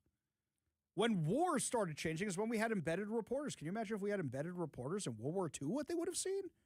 We didn't have them until Vietnam. That's why it's so hard to win a war these days, because the average American doesn't realize what they're looking at, and they think it's all awful, and we got to shut it down. And guess what? War is awful. War is awful, but sometimes it's necessary, like what's happening in Iran. When we come back, my friends, lots more to discuss, including William Kirk from Washington. Gun law will be joining us to go through some of these Supreme Court decisions and what it means for your Second Amendment protections. Give you all details when we come back. You're listening to the Ari Hoffman Show on Talk Radio 570 KVI.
My friends, it is Supreme Court decision season, and there are a ton of them out there, but there are a bunch that affect your Second Amendment rights. Joining us now to break them all down is our friend William Kirk from Washington Gun Law. Welcome back to the show, buddy. Ari, thanks so much for having me. Always a pleasure. Such a pleasure to have you as always. So I consider myself a novice when it comes to the gun stuff. You're the expert on it. Is this good news, bad news for the Second Amendment? Because there were a couple decisions that came out last week. Yeah, I think they're both really good news. I think one in particular is good news for folks here in Washington State. That's the matter of United States versus Hamani, which was a challenge to 18 United States Code Section 922G3, which prohibits those who use illegal controlled substances from possessing a firearm. And what that the disproportionate effect it has in states like Washington is we are a legalized cannabis state. Even though the state doesn't have a problem with it, the federal government still does. And so theoretically, there were a lot of people who could be using cannabis recreationally or medicinally in this state that under federal law prior to this holding would have been disqualified from possessing a firearm. That appears to be no longer the case. I don't think it applies to people who are recreationally using other types of drugs, but I think to cannabis users, I think this is opens the door for their access to the Second Amendment to be much more consistent with what our founding fathers actually envisioned when it came to intoxicating substances. Now, I did find it entertaining that Hunter Biden was running around saying, oh, look, this exonerates me. And like, no, dude. Okay, So, no. Yeah, though here's the thing that Hunter Biden didn't, and everyone who's supporting him doesn't want to say. Hunter Biden was not convicted of being a druggie in possession of a firearm. Hunter Biden was convicted of lying on a federal background check for him. Right. And Slightly also, different. he also threw a gun in his brother's wife, who he was sleeping with at the time, threw a gun in a garbage can, and then the Secret Service came in to remove all the documents and records of that. So let's be clear about this. Hunter Biden, you are still a scumbucket person. Okay, enough about Hunter Biden. But back to this for a second. Something I'm a little concerned about, and I'm playing devil's advocate for a minute here. I mean, I'm all for Second Amendment rights. I want everybody to have Second Amendment rights. But the way they're refining the marijuana in Washington State, we're talking about something that has very, very addictive properties these days and very, very potent properties. So how do you decide what is somebody who's recreational versus somebody who's not? I mean, when I have my gun on me and I go somewhere and I know I'm going to be drinking, I unload it, I lock it, I store it. That's the responsible thing to do. What about somebody in this situation? Does that come into play? Why couldn't the firearm be treated the same way with cannabis users as it is with alcohol users? That's what I'm saying. That's exactly my point. Is that what this really does in this place? Yeah, that's really what it does. There is state law, Mm-hmm. and candidly, even if there wasn't, since I preach lawful and responsible gun ownership, that you should not be in possession of a firearm if you're under the influence of any substance. Period. In Washington State, it's codified in RCW 9.41.098. If you go back and you take a look at our founding fathers and how they dealt with intoxication, which is not a modern societal issue, by the way. We go way back into our history. We've had this issue. The way this country has always dealt with it is you will not be in possession of a firearm while you are under the influence. But because you become under the influence of a substance on a Friday evening during happy hour, why does that disarm you the other 6 days of the week? And there was no historical tradition of doing that. And what the Supreme Court did is we are going to use the same historical analysis as it relates to the facts of this case. And the facts of that case, Hamani, is that he was an occasional user of cannabis. Right. So again, I don't think this applies to the meth heads and the junkies we see running around or kind of zombie-like around in the streets of Seattle. It does not apply to them. It applies to recreational, occasional cannabis users and those that are using also for medicinal purposes. Right. So treat it like a car is basically right. And there's no constitutional amendment to be able to drive a car. So this is a higher level of that. Tell us about the other. Well, and it's just lawful and responsible gun ownership, right? Right. You got to use your head. And Right. if you're under the influence of something, you are in no condition to be in possession of a firearm. It's just that simple. Yeah, exactly right. Tell us about the other decision. Yeah, the other decision was a case that we thought was going to go our way. We didn't think the ruling would be very broad. It's a matter of Wolford v. Lopez. It's a challenge to a goofy little law that's been labeled the vampire law in Hawaii, where the state of Hawaii went in and basically said every piece of private property in this state, which is held open to the public, so your grocery stores, your gyms, your everything, those are all gun-free zones unless the owner affirmatively puts signage up there saying aloha, all guns welcome, or something like that. And the Supreme Court has struck that law down on Second Amendment grounds, private property owners still have the absolute right to prohibit firearms on their property. They have property rights. They can do that. And gun owners can choose whether or not they want to do business on that property or not. That's their choice as consumers. But what was most interesting about the case is there was a bunch of other broader language by Justice Alito as it relates to the Bruin test and some of the other issues that lower courts are struggling with as it relates to magazine bans and assault weapon bans and some of these other more restrictive gun laws. And so now we are concerned that we're going to have 5 platform ban cases, including the Gators Guns case out of the state of Washington, get remanded back down to their lower courts. We think that may happen tomorrow now for a do-over on all of those cases. And that's better than a denial of those petitions, but for people who are hoping for a quick constitutional resolution on magazine bans and assault weapon bans, I don't believe that's coming right now. Well, as we learned on many other decisions today, you can't rely on the Supreme Court. I know a lot of people go, oh, of course the Supreme Court's going to say that you can only vote on Election Day. And I said, guys, that is not a good bet to make. You know, this is the kind of thing we have with this. All right. And if you take a look at some of the partnerships that you're seeing between the dissenting and concurring opinions, you're seeing it's not 6-3 all the time. Okay. You got liberal justices joining conservative justices on all sorts of issues. So that whole, this is a radical right wing, court is not playing out when you look at the opinions. Yep. It's just not. I completely agree. Are there any other decisions that are pending before the court that we're waiting on right now? Huge. Yeah. Huge case. We got Trump v. Barbara, which is the birthright citizenship case. Mm-hmm. That was probably going to be out tomorrow. Huge. We got 2 cases that deal with transgender bans in both high school and collegiate athletics. One's called Hecox v. Little. The other one's called West Virginia versus BPJ. That will be out tomorrow as well.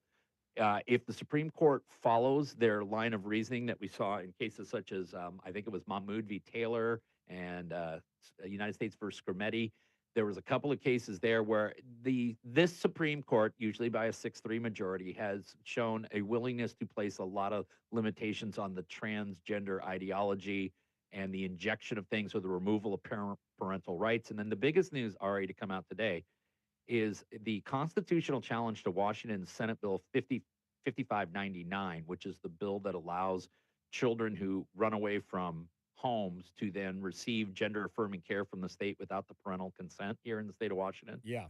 That case was accepted by the United States Supreme Court today, and that will be argued this fall. Yeah, that's going to be huge, which means we'll probably see a decision on that next summer, right? That's not something we're going to see this year. Yeah, sometime early 2027. It's going to depend on when the oral argument is set for it. But that case is perhaps the most important parental right case in the history of the United States. That case is huge. It hasn't gotten a lot of attention. I think it's going to capture a lot of attention around the country when people start reading the petition and go, they do what out in Washington? Are you serious? Because it'll make the hair on the back of your neck stand up. It really will. Also, I see a lot of other states considering similar laws, and it would be good if the Supreme Court says, yeah, not so fast, you crazy lunatics. Correct. In fact, I actually would not be surprised if a couple of the liberal justices went along with the conservative justices on that case, because in the past, they have actually gone with them from time to time. William Kirk from Washington Gun Law, do appreciate your time and your expertise on all of this. Thank you so much for joining us today, my friend. Always a pleasure. We got a whole lot more to discuss as the show continues. You're listening to the Ari Hoffman Show on Talk Radio 570 KVI.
Welcome back to the Ari Hoffman Show. Just a reminder to subscribe to our podcast on whatever your preferred podcast platform is.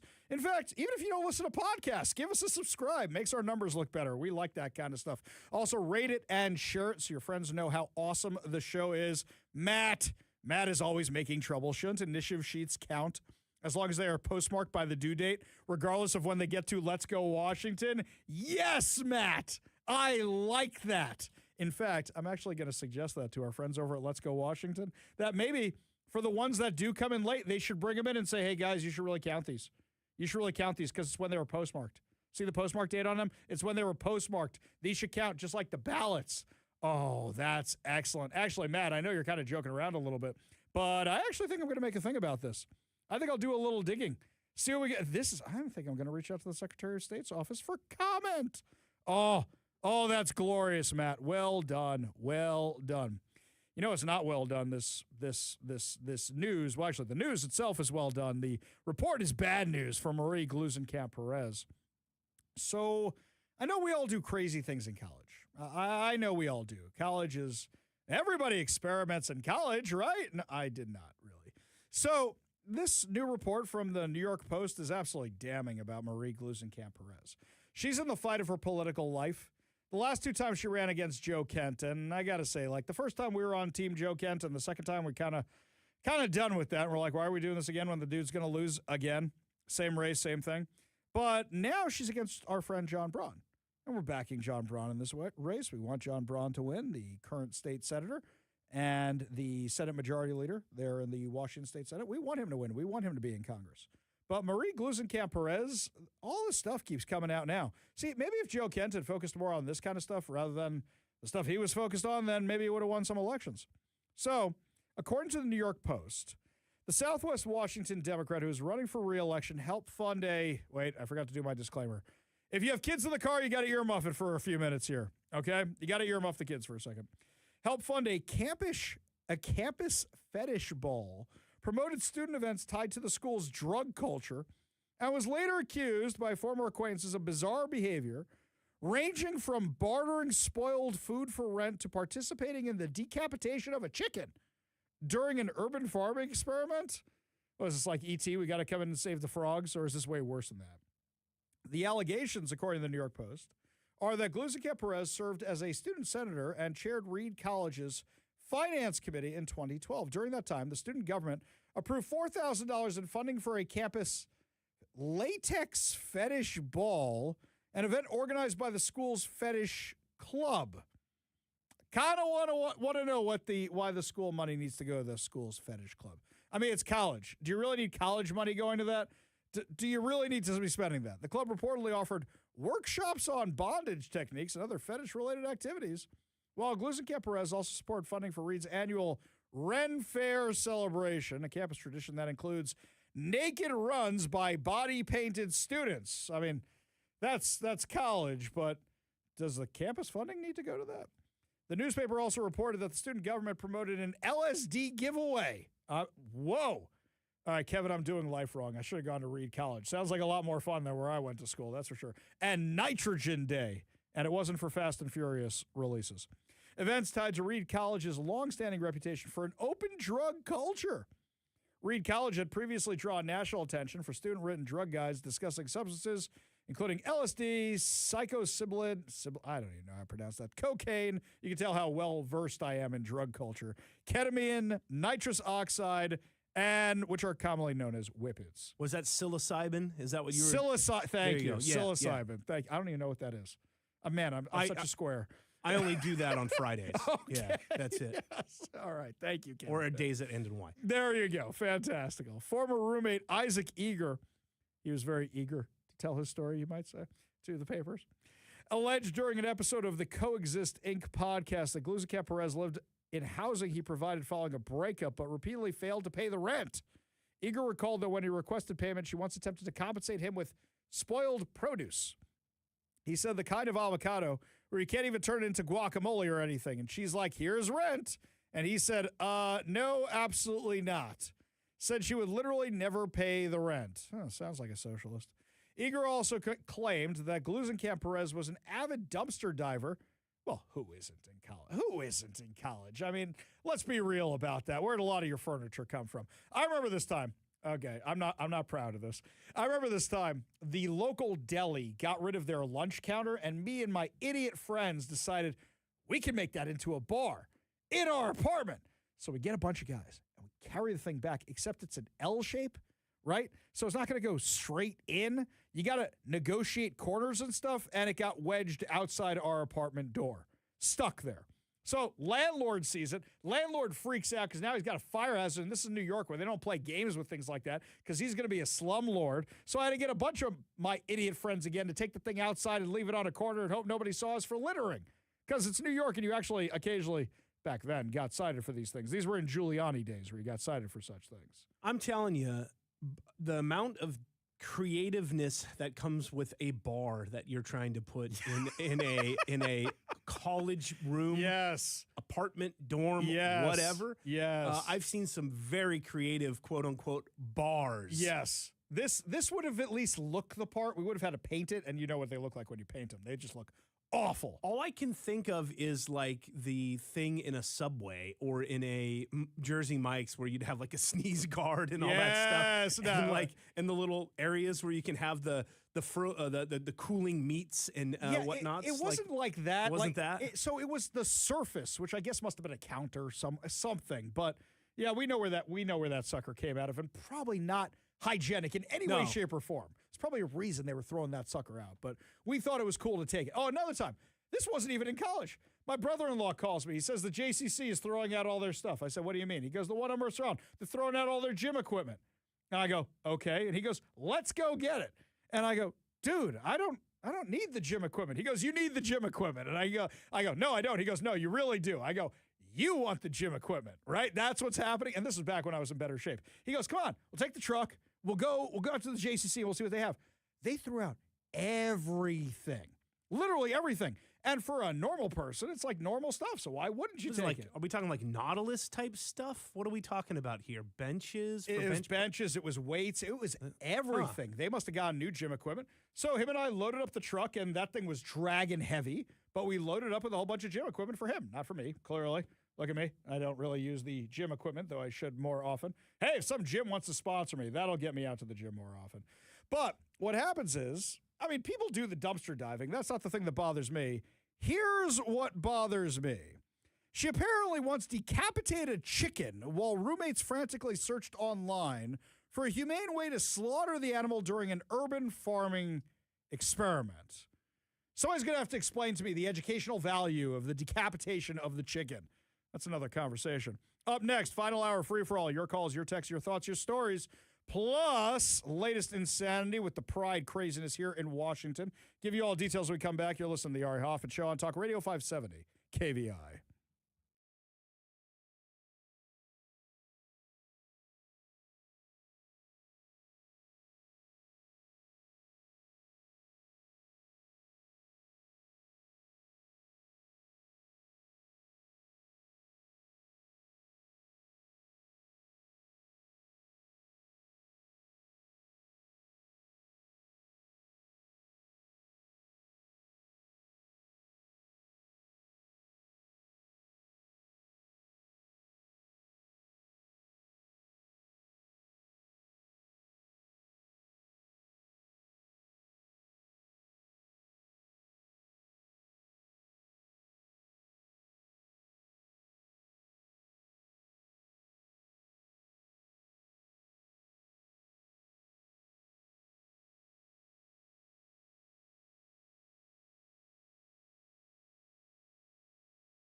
Welcome to the Ari Hoffman Show on Talk Radio 570 KVI, your home for the politically homeless, streaming live at KVI.com and the KVI app. If you want to be part of the show's final hour free-for-all, your calls, your texts, your thoughts, your stories, give us a call or a text on the KVI studio line at 206-421-5757. That's 206-421-5757.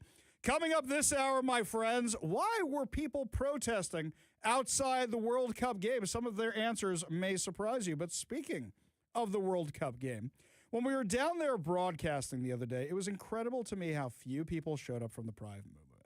Seemed to be much ado about nothing. Most of the actual altercations between protesters came from the anti-regime Iranians going head-to-head with the pro-regime Iranians, and it was the pro-regime Iranians who came looking for a fight. The anti-regime protesters were peaceful. They kept marching around the stadium multiple times. In fact, I posted some video on my social media, Ari Hoffman Official on Facebook and Instagram, the Hofffather over on X. You can see it right there. You can check it out, where they're marching around the stadium protesting against the regime. In fact, I saw more pride flags in that group advocating for LGBT rights in Iran than I saw anywhere else in the stadium. It was nice that a few of them were around. So the left basically didn't show up for this. I didn't see any pre-game ceremonies, nothing, and they never miss an opportunity with the Pride Parade. You know that. Never miss an opportunity at all. And I think it's because they were afraid of the jihadi contingent that was in town, like the Iranian types. You know, the captain of the Iranian squad, after they tied, and that knocked out Iran because they didn't have enough points to go on. By the way, I love that Egypt and Iran tied. This very nice guy from Egypt, he comes over to the table when we're broadcasting down there. And Kevin, I don't know if I told you this very nice guy and his friends, they come walking over the table. He goes, "So who you rooting for?" And I go, And he goes, "Come on, you gotta vote for Egypt. You gotta root for Egypt."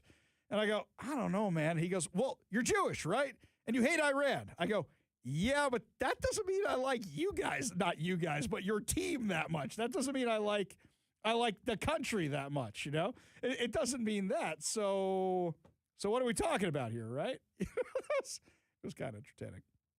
Anywho, so regarding this whole thing, did get to meet some interesting people while we were down there. Did get to talk to some interesting people while we were down there. And I got to tell you, is that when you ask them why they're down there protesting, fascinating the answers you get. So these are anti-regime protesters who were down there, and they were there very, very early with their anti-regime flags. And I spoke to them, and I asked them why they were down there. Give a listen. All right, I'm standing out here in front of Seattle Stadium, which is normally called Lumen Field, and I'm here with a bunch of my friends who are protesting the Iranian regime, right? What's your name, sir? Mustafa. Mustafa, okay, and?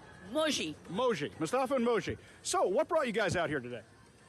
We are here because we are against the government of Iran, and this is our real flag. We want to show the people this is our real flag.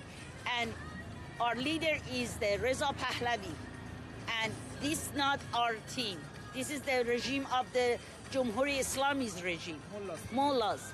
This is not ours. And our real team is in a jail. They're going to execute them. And we are here to help them to come out, and we don't want that regime anymore. We are the people of Iran. They support terrorists. They support IRGC. Help me understand the difference between the two flags. There's one that has this crest shape on it, and there's one with the lion on it, right? This is our real flag. Okay. It's an old flag, real flag, yes. This is the real flag from years ago. And this is the flag of Iran. That one is not our real flag. They took the lion out and they put Allah there. So my name is Ari, which in Hebrew means lion. So I'll remember it with the good thing is the lion in the middle of it, right? Yeah. So I saw that people are replacing the flags at Pike Place Market, and they're repainting the ones on the columns. How do you guys feel about that? We feel great. Yeah. We feel great because we are protest. We are trying to show the people of the world this is our real flag. And because of that, we go painted, they changed the flag to the lion. How do you feel about what's going on right now? For example, there's a ceasefire, but as of 5 minutes ago, I don't know if you heard, because President Trump said that Iran violated the ceasefire, the U.S. just bombed Iran. How do you feel about that? You know, as long as the President Trump help the people of the Iran, not the government, and don't shake the killer, we're going to support President Trump. So, but if he's going to shake the people of the government of Iran, those are killer. They killed over 40,000 young people in 2 days in Iran. And they raped the young people, they raped the young girls. This is not real Iranian people. do you still have family over there? Yes, we have. Okay, how many? Like a lot of people? Lots of people, Lots of people. How'd you get here? Actually, I am Baha'i, and I was in a jail for some times in Iran, and with my family. That time I was young, and then after I came out from the jail with my whole family, we were in jail. We escaped the country. We went to the Turkey 38 years ago, and then we came here. And we changed 3 countries till we come here as a religion refugee. Okay. That's the interview the activists don't want you to hear. You know why? She's talking about how her family was politically persecuted, talking about how her family was religiously persecuted, how they're pro-American, and how they're anti-regime, and they support President Trump. Now, their line with President Trump, their line is interesting because what they say with President Trump, they don't want him shaking. What do they mean by that? They don't want him shaking the hands of their oppressors. They don't want deals with the oppressors. In fact, these people were very anti the MOU and very anti the deal and very excited when they heard that the U.S. was bombing Iran again because Iran had tried to attack a ship in the Hormuz Strait. The left doesn't want you to hear that. They really, really, really don't want you to hear this last part of that interview. To free the people of Iran. Years ago, this never would have even been, something you couldn't even think about. How do you feel about that? We feel great because Israel is our friend. When Shah was there, we never had the problem with anybody. We all together. The Middle East was together. We support each other because Shah was the king of the Middle East. But after Shah is gone, we will get separate, but we are happy the Israel is helping us. God bless Israel. Well, I got to say, love you guys. Love what you're doing. All right, so great to see you guys out here. God bless America. God bless America. Thank you so much for being here today. And thank you, and Javid Shah, King Reza Pahlavi. Okay, now there's a lot to unpack in there for a second. And this is something that gives you a little insight into what's going on. They want the Shah back. They want the Shah's son to be their ruler again. The last Shah wasn't such a great guy. And there's some who are there who wants the Shah back. There's some there who wants to be free of all this and wants a democracy. And there's different groups. They're all allied right now in getting rid of the Iranian regime, the terror regime. But there's that. But also they're saying, God bless Israel. God bless America. Left don't want you to hear that at all because they're building their entire argument around the anti-Israel stuff. They're building their entire argument with the Democratic Socialists about how terrible America is. And what's crazy is the talking points clearly went out. What were the talking points to Democrat leadership this weekend? Oh, it's a big tent, and we got space in our big tent for communist, anti-democratic, socialist, Jew-hating, pro-regime, anti-American lunatics. That's who we got space for in our big tent. The DCCC chair, Representative Susan DelBene, from right here in Washington, yes, her, she's in charge of all their fundraising over there. She did a sit-down interview with Chuck Todd over at MSDNC or whatever they're calling MS Now, that's what they're calling it right now. And you can hear this was the answer all of them were giving this weekend. Give a listen. Are the Democratic Socialists welcome in the Democratic tent? Yeah, we're a big tent. I want to make sure that our big tent is a tent that is in the majority and that we have the gavels. So the socialists are welcome? Voters are choosing people across the country, and those are part of folks who are being elected, and they're going to come and join the caucus. But I got to tell you, we have just incredible candidates running, and our job is to make sure we have those gavels so we can actually do the work of the American people. So anything to get the gavel back. They don't mean judges, by the way. They mean in charge of the House, in charge of the Senate. That's what they're talking about. So you are willing to allow people into your party who don't just hate your party, they hate your ideas, and they hate your country. And you're allowing them to come into your party and you're welcoming them because you hate Trump that much. Because you hate Trump so much, you will let the fox into the henhouse in order to defeat him. That's how desperate you are to win. Well, what about the stuff these people say? I got to say, Chuck Todd actually did a great job with this interview, calling out Del Benny on this, and Del Benny's just spinning. He literally asks her about some of the horrible stuff they say, and she responds with a Kamala Harris-like word salad. What do you tell Jewish Americans who are donors to the Democratic Party, who are concerned that the party is moving away from being supportive of the state of Israel? I think I have always said that folks should talk directly to the folks running for office in their communities and ask them the tough questions about, kind of their concerns about what's happening, whether it's about what's happening in the Middle East, what's happening economically, what they're seeing with ICE in communities or the war in Iran.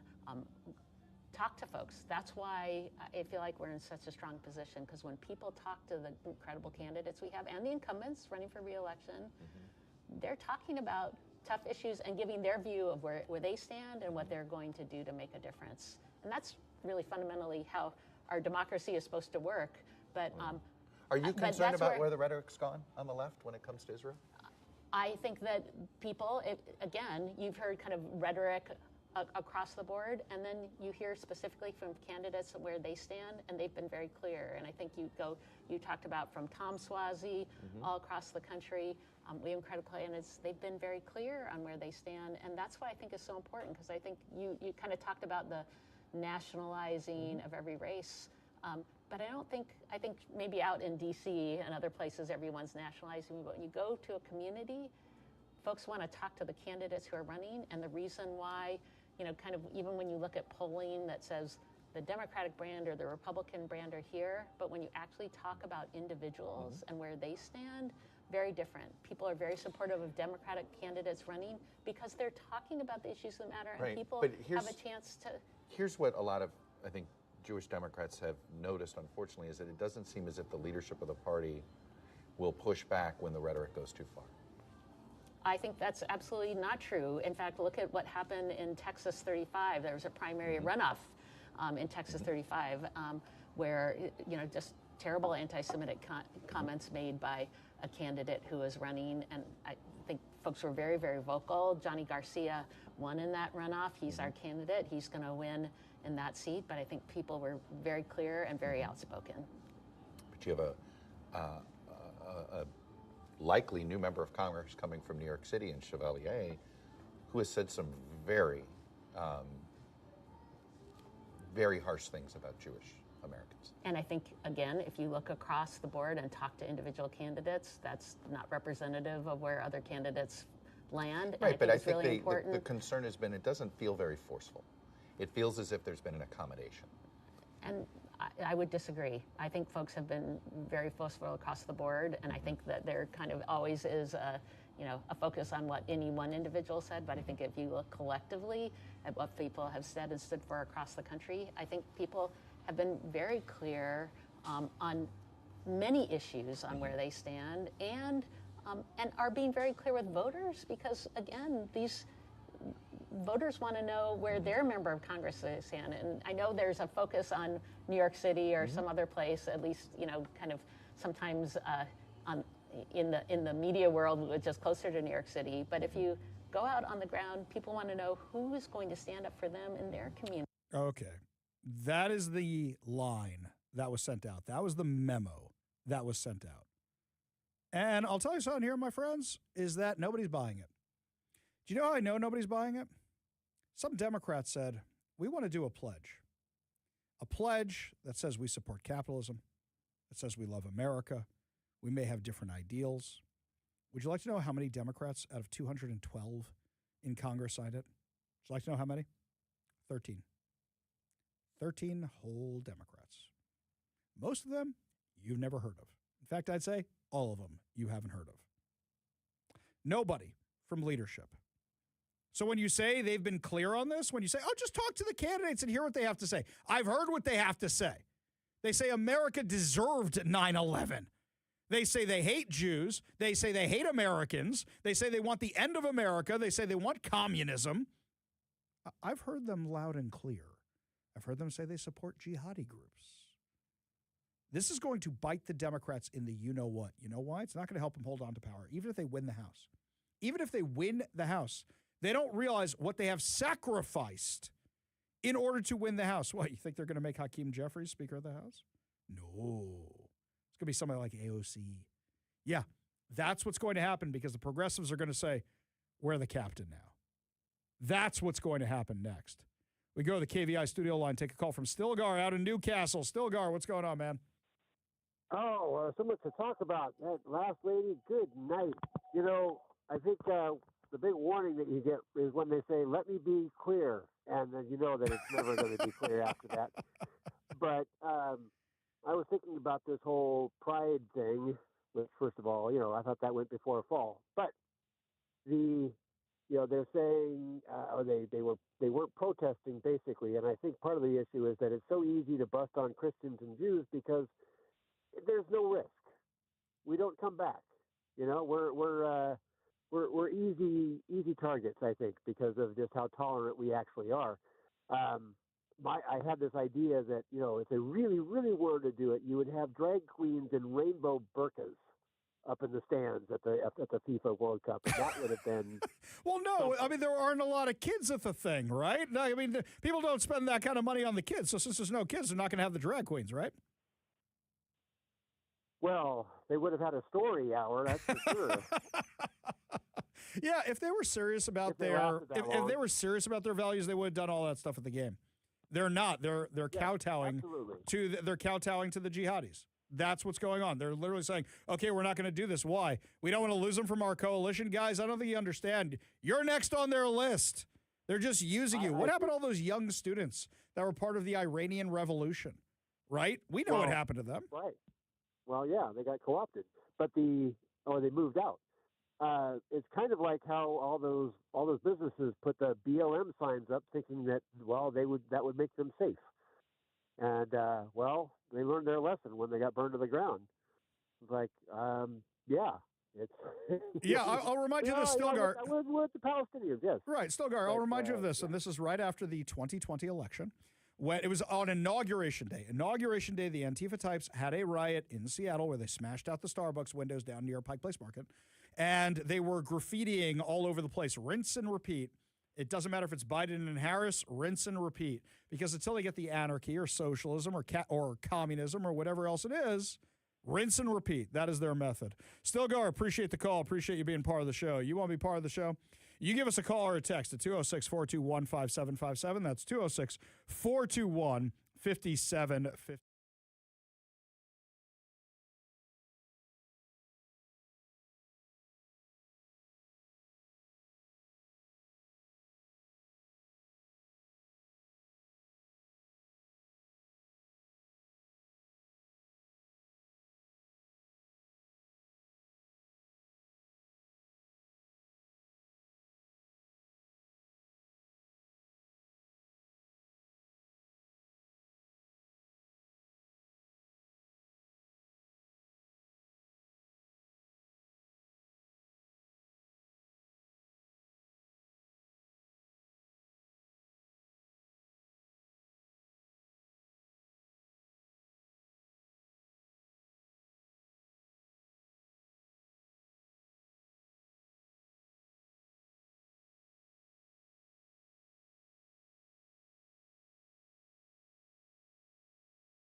Welcome back to the Ari Hoffman Show, my friends. Just a reminder, head on over to KVI.com. You get to see my articles that I write before we do them on the show. So you get to see tomorrow's news today. That's right, my friends. Check it out over there. While you're there, a reminder to become a KVI insider. That way you can find out about all our events.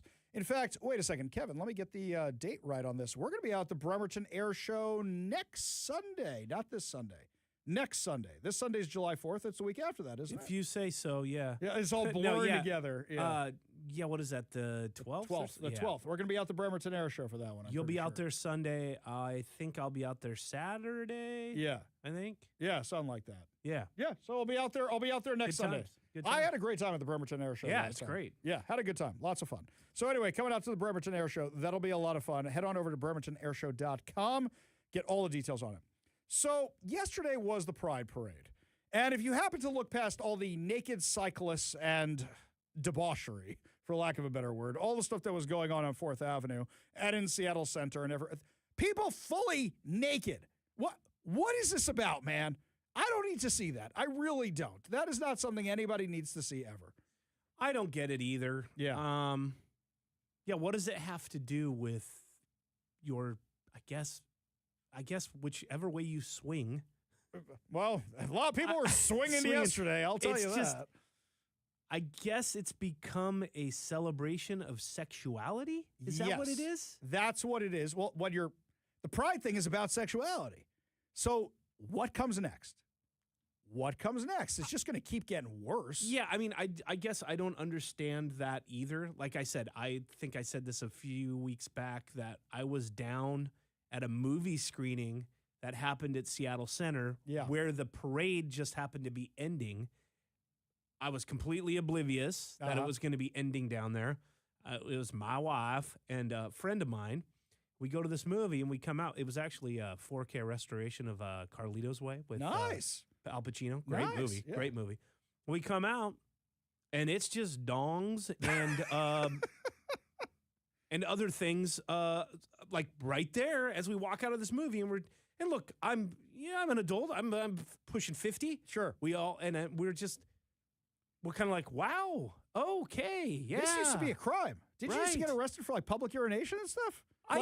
Public nudity, streaking? I get that they're just like, look, they get this one day, let them go buck wild. I don't think it's one day, man. I think it's a lot more than one day. The parade itself or whatever. The parade is where they're like, all bets are off there. It's kind of like the solstice thing. They had that over last weekend. That's Fremont. 2 days. Yeah, Fremont. And everyone knows, hey, they're going to be naked. Just if that's not your thing, stay away from there. So, but do I think any of this is necessary? No. Well, what are we doing? This is why I didn't bring back the KVI van yesterday. Aside from the traffic issues, I didn't want to be dealing with any of this because we're right near Seattle Center. I didn't want to deal with this at all. So, yeah, in some ways it was kind of awesome. In other ways, it wasn't. Oh, so you're saying 50-50? I'm just... Well, back then, a few years ago, it was more 50-50. Now you don't even know what you're looking at these days. No, some of it is very apparent what you're looking at. I'm like, oh, wow, okay. So that's how you do that. You guys are going to get naked too. Okay, yeah, all right. Yeah. My wife's like, come on. Yeah, let's just get out of here. So if you happen to walk past all the nakedness and look past the nakedness, you might have seen on 4th Avenue, the tents are back. The tents are back already. And I know exactly where those tents are in the videos because I drove past them this morning. All right, for those of you who don't know, there is a King County Health Facility on 4th Avenue South. And the King County Health Facility gives out drug paraphernalia. So if you're an addict living in a tent, you want to be as close as you possibly can to your next fix. And if they're giving out the supplies, well, great, let's set up shop over there. There were like, 7, 8 tents over there. And the parade's just working around them. I saw them this morning when I'm driving in. They didn't get rid of them. So to answer your question about how soon after the World Cup is Katie Wilson and crew going to let the city go to hell? Basically as soon as it's over. Because you know how she said she was going to sweep 12th and Jackson? They went in there one day, sent in one cop, and nothing's changed. In fact, our friend Andrea Suarez from We Heart Seattle says that them and a few other homeless agencies are going to be going to Lewis Park, where we made that video a couple weeks ago, given how bad it's gotten, and they're going in there. And they invited Bob Ferguson and Katie Wilson and city council members to join them. They'll never go. They'll never go because they know how bad it is, and they don't want to admit it. Katie Wilson probably thinks, oh, they just got fired by Jeff Bezos. That's not what it is. You know how bad this is? I'll give you an example. According to the U.S. Marshals Service, a missing Arizona girl believed to be at risk of sex trafficking has been safely recovered from a massive homeless encampment in Olympia, Washington, following a multi-agency operation. The juvenile had been reported missing to the Mesa Police Department in May. Don't forget, if you're a kid, you can run away here and get whatever gender surgeries you want or abortions or whatever else, and the state will hide you from your parents. I'm not saying that's why this person is here, but remember, you can do that. Investigators received a tip on June 18th from the National Center for Missing and Exploited Children, indicating that she may have been trafficked into Washington state. Federal investigators traced the lead to Olympia's notorious homeless encampment, known as the Jungle, a roughly 20-acre site along I-5 near the Sleater-Kinney Road interchange. Deputy U.S. Marshals assigned to missing child investigations in the Western District of Washington coordinated with the Washington State Department of Corrections to search the encampment. Authorities located the girl on Thursday, transferred her to the Washington Department of Children, Youth, and Families. I don't know if that's better. And the Olympia Police Department to receive care and victim services. Quote, protecting our nation's children is of the highest importance, said acting U.S. Marshal Don Ryan Stevens. He credited federal, state, and local partners for working together to safely recover a child who was considered to be at heightened risk of human trafficking and commercial sexual exploitation. Olympia officials have estimated between 100 and 250 people are typically camping inside the jungle. The U.S. Marshal Service described the encampment as an area that sees regular violence and public safety concerns. In 2023, a woman was found dead in the encampment. Found dead. So you find this young girl, probably being trafficked. Is she a runaway? We don't know. Was found inside a homeless encampment in Olympia, Washington. What, you think there isn't the exact same thing going on here in Seattle? But if you talk to Katie Wilson, no, that's not the problem. Katie Wilson just needed that press release out about 12th and Jackson because that video I did with Jonathan Cho and Andrea Suarez was going viral, and she was getting calls about it. Hey, Mayor Wilson, people are noticing that Seattle's not as clean as you want. They had a press conference today. Her, Bob Ferguson, Gurmay Zahalai, and Dow Constantine had a press conference today about how great things are going, how wonderful things are going. During this, we found out, would you like to know how many people paid for the light rail on those record-setting days they had? 66%. So what you're telling me is a third of people who use the light rail didn't pay for it? A third. Wait a second. That kind of tracks. So if 2/3 of the people are tourists, that means everybody who lives here didn't pay for the light rail because they know you don't have to. Kevin, you'd be so proud of me. I paid for the light rail. I actually paid. I got my daughter with me. I want to set a good example. I paid for the light rail for me and her. Guess how many people checked our tickets? Zero. None. And this was the day of the game. The day of the Iran-Egypt game. Aren't the rides free? No. But I thought they were. They said they were. They said they're not. They can't make up their minds if they are, if they're not, whatever the case may be. They said they weren't. Well, I was in Philadelphia for the Croatia game. Yes. This was Saturday. Okay. And the subway was free there. Oh, subway's free. Sorry, going there was not. Yes. Leaving the stadium was free. Because they don't want you to drink and drive. No. Yeah, sure.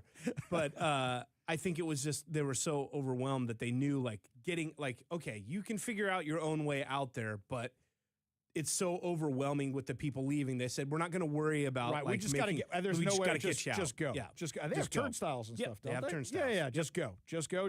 And so all that was unlocked. They've done that in New York from time to time when they just can't handle the crowds of people. And they're like, between the ticketing machines and the this and that, we can't. We got to get you out of here. We got to get all you people out of here. So and I don't think the subway is that robust. Obviously New York is like crazy, but in Philadelphia, I don't think it's as robust as. It's better. No, it's pretty good. Is it? Because good. All I know is the stadium, which is the Eagles Stadium, is where the FIFA stuff was happening. That's South Philly. Yeah. And then downtown. So it was that running from basically South Philly through downtown and north. Just get everybody out. Yeah, just get them out. That's the goal. Plus, also, you don't want something awful happening. Everybody's trapped by turnstiles. Yeah. You don't want a stampede of people, which is what you're worried about. So we got more tales from the World Cup for you. In fact, when we come back, a group flew to town to protest FIFA, including all the pride stuff. Let's put it this way. I didn't recognize their accent. So we're going to have a conversation with them. We'll play that for you when we come back. We'll give you all the details. You're listening to the Ari Hoffman Show on Talk Radio 570 KVI.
Welcome back to the Ari Hoffman Show. It was great seeing so many of you on Sunday for the Let's Go Washington event to repeal the income tax out in Bellevue. It was also great to see so many of you at the World Cup.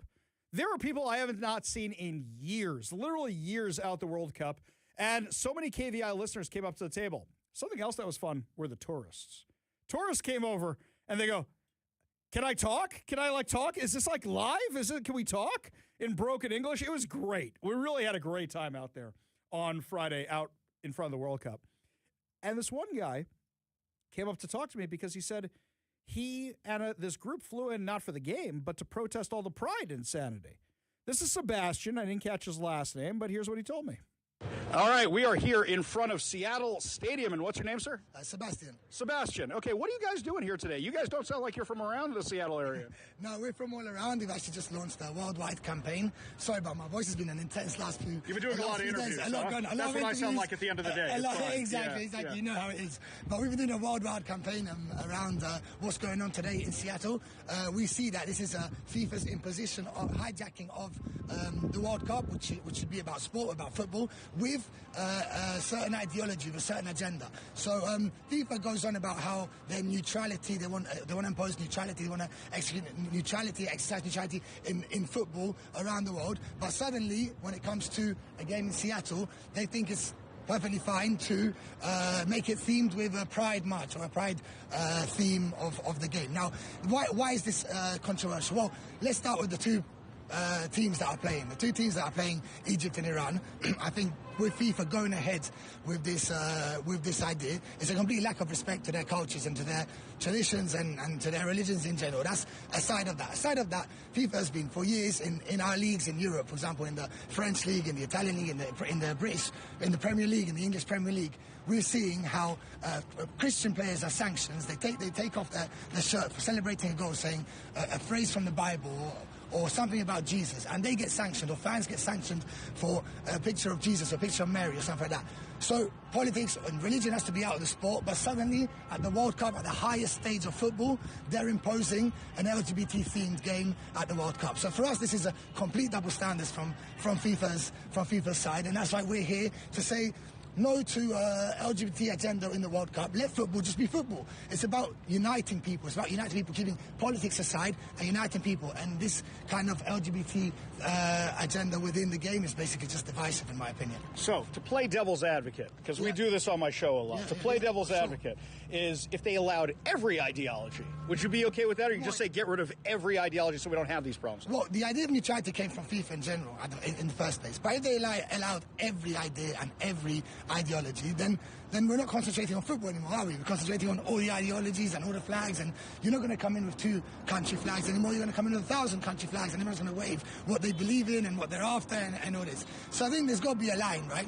I think there's certain things that are inherent to us, for example, our religion, our self, our countries, and those things we should be allowed to express. Now, I think sexuality just happens to be, it's my opinion, happens to be one of those things where I don't see why you have to kind of express it in every stage and every sphere in society. I think it's that's an issue that has been debated, and that's the whole topic, right? That's the whole topic for conversation. But I think the line has to be drawn somewhere. Otherwise, you're going to have colours everywhere, ideas everywhere, and you're not going to talk about football anymore in the World Cup. You know? Sure. So going along that theme, are they putting other themes in other cities? Because this is Seattle's move here, and FIFA kind of acquiesced to what they wanted. So Seattle goes, we want to have a Pride Night. They didn't even know who was playing in the game yet, and they established this thing. Is this something that's happening in other cities too, or this is just happening here? Well, this is just happening here, but as you said, they didn't know who was going to be drawn for this match. So it was actually quite comical that these two teams came out of the box.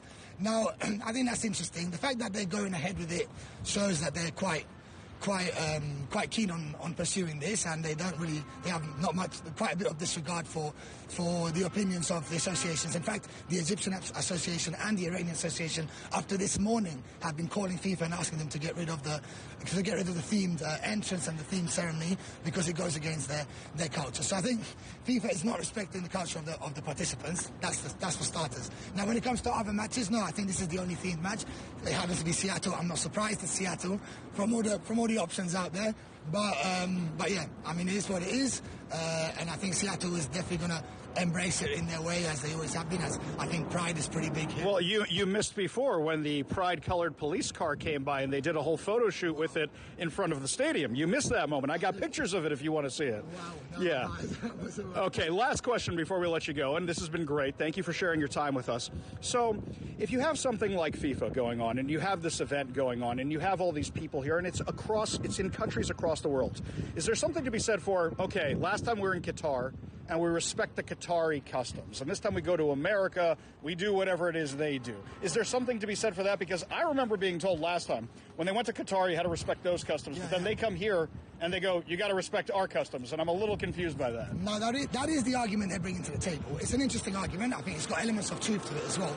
For example, in Qatar, you weren't allowed to drink. I mean, alcohol consumption was very difficult, if not impossible, and other different things that you had to respect, of course, the country, the host country. Now, the big question I would ask you back here is pride and LGBT pride an American value? That's the question. I mean, and I would argue it's not. So I think that's the debate. Whereas I think this interview has been great at showing that the conversation is wide, it's broad. You can approach it from different areas. But the fact of the matter is, I think LGBT as an ideology is just so fervent, it's so strong now, it's so pushed, it's so forced that we've got flags up there. For us, it's a shock to see this. And I think that's just, it's overly forced, it's overused. I mean, it gets to the stage where why do you need it on every corner of the street, right? So I think it goes down to that at the end of the day. Well, Sebastian, thank you so much for your time. Really do appreciate it. Hope you guys enjoy your time in Seattle, aside from all that. I hope you guys come and have a good time, all right? We're enjoying it already. Very nice to talk to you. Yeah, I think that dude's British. He said quite keen at one point. So I think that's British. I don't think that's anything else, right? And then what did you say? Maybe South African or something? Did you say that as well? Yeah, maybe. I can't tell because his voice was so scratchy. It's so hoarse, but yeah. They flew in. I put up the video on my social media channels where you can see the signs they're holding behind me. They just want the politics out of it.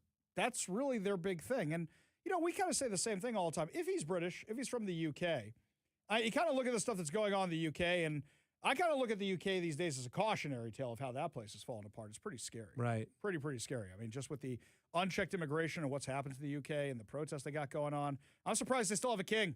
I'm surprised he hasn't been violently overthrown yet. I think if he had power, he'd probably be gone by now. Did this guy point out anything specifically down there when you were there, like where he said, that's blatant and that should be taken care of? Because I did hear him talk about... I think he was pointing at the pride flag on a building across the way. There's this big pride flag. That was really one of the only things I saw.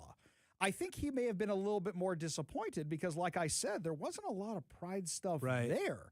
You show up and they kind of put it away already because, the two teams were threatening to walk off the pitch. Yeah. And they should have let them. If you guys believe in this, should have let them. There would have been a forfeit for both teams.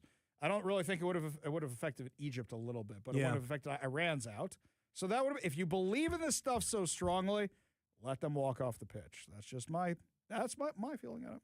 Only good news to wrap up the show. Good news headlines put a smile on your face heading into your evening commute. You're listening to the Ari Hoffman Show on Talk Radio 570 KVI.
Only good news to wrap up another amazing episode of the Ari Hoffman Show right here on Talk Radio 570 KVI. And once again, just want a big shout out to young Zach for helping me out at the game. Also, my daughter who was there helping me out at the game the other day. A lot of stuff. And going down on the death scooters, carrying all that gear, I would not do that again. Zach, here's how he's on the death scooter. Zach had the folding table. It's a smaller folding table, but he had a folding table between his legs because he thought it was going to be smaller than it was, and it was a little bit too big. I don't know how he's pushing off with his leg on them scooters. Yeah. On the desk scooters, but he had it between his legs. He went down there like a pro. Hey, I've had my own battles with those scooters. Indeed. And former producer Mike had his own battle with those scooters as well. I'm sure you guys had helmets though, right? Right? So my wife got a little cross with me when she heard that we took the desk scooters down there and that and my daughter's like, what do you mean, Ma? I do it all the time. She's like, you do what? And I got to say, now if I ever get on a desk scooter, I will take gear with me. Just because you ever go on the waterfront with the desk scooters? Yeah, yeah. Those blind corners and the people coming, that is not safe. Yeah, and if it's it's like a highway of different bikes and different scooters and all that stuff. Yeah. It's cool that they opened that up, but the way it kind of kicks out around not crosswalks. Not safe. And people could just walk out at any time. Yeah. And you don't know the traffic signals or anything. Yeah. It's not safe. Oh, yeah. That's why they're the desk scooters. I took that route. I had some issues with it. Did you? It was that route. It was that route down on the waterfront. Did you hit the train tracks? Is that what happened? Something like that. Something like that. But it is kind of hairy down there. My sister-in-law took my niece to the doctor for her physical, which you have to get before going on summer programs, just like playing sports.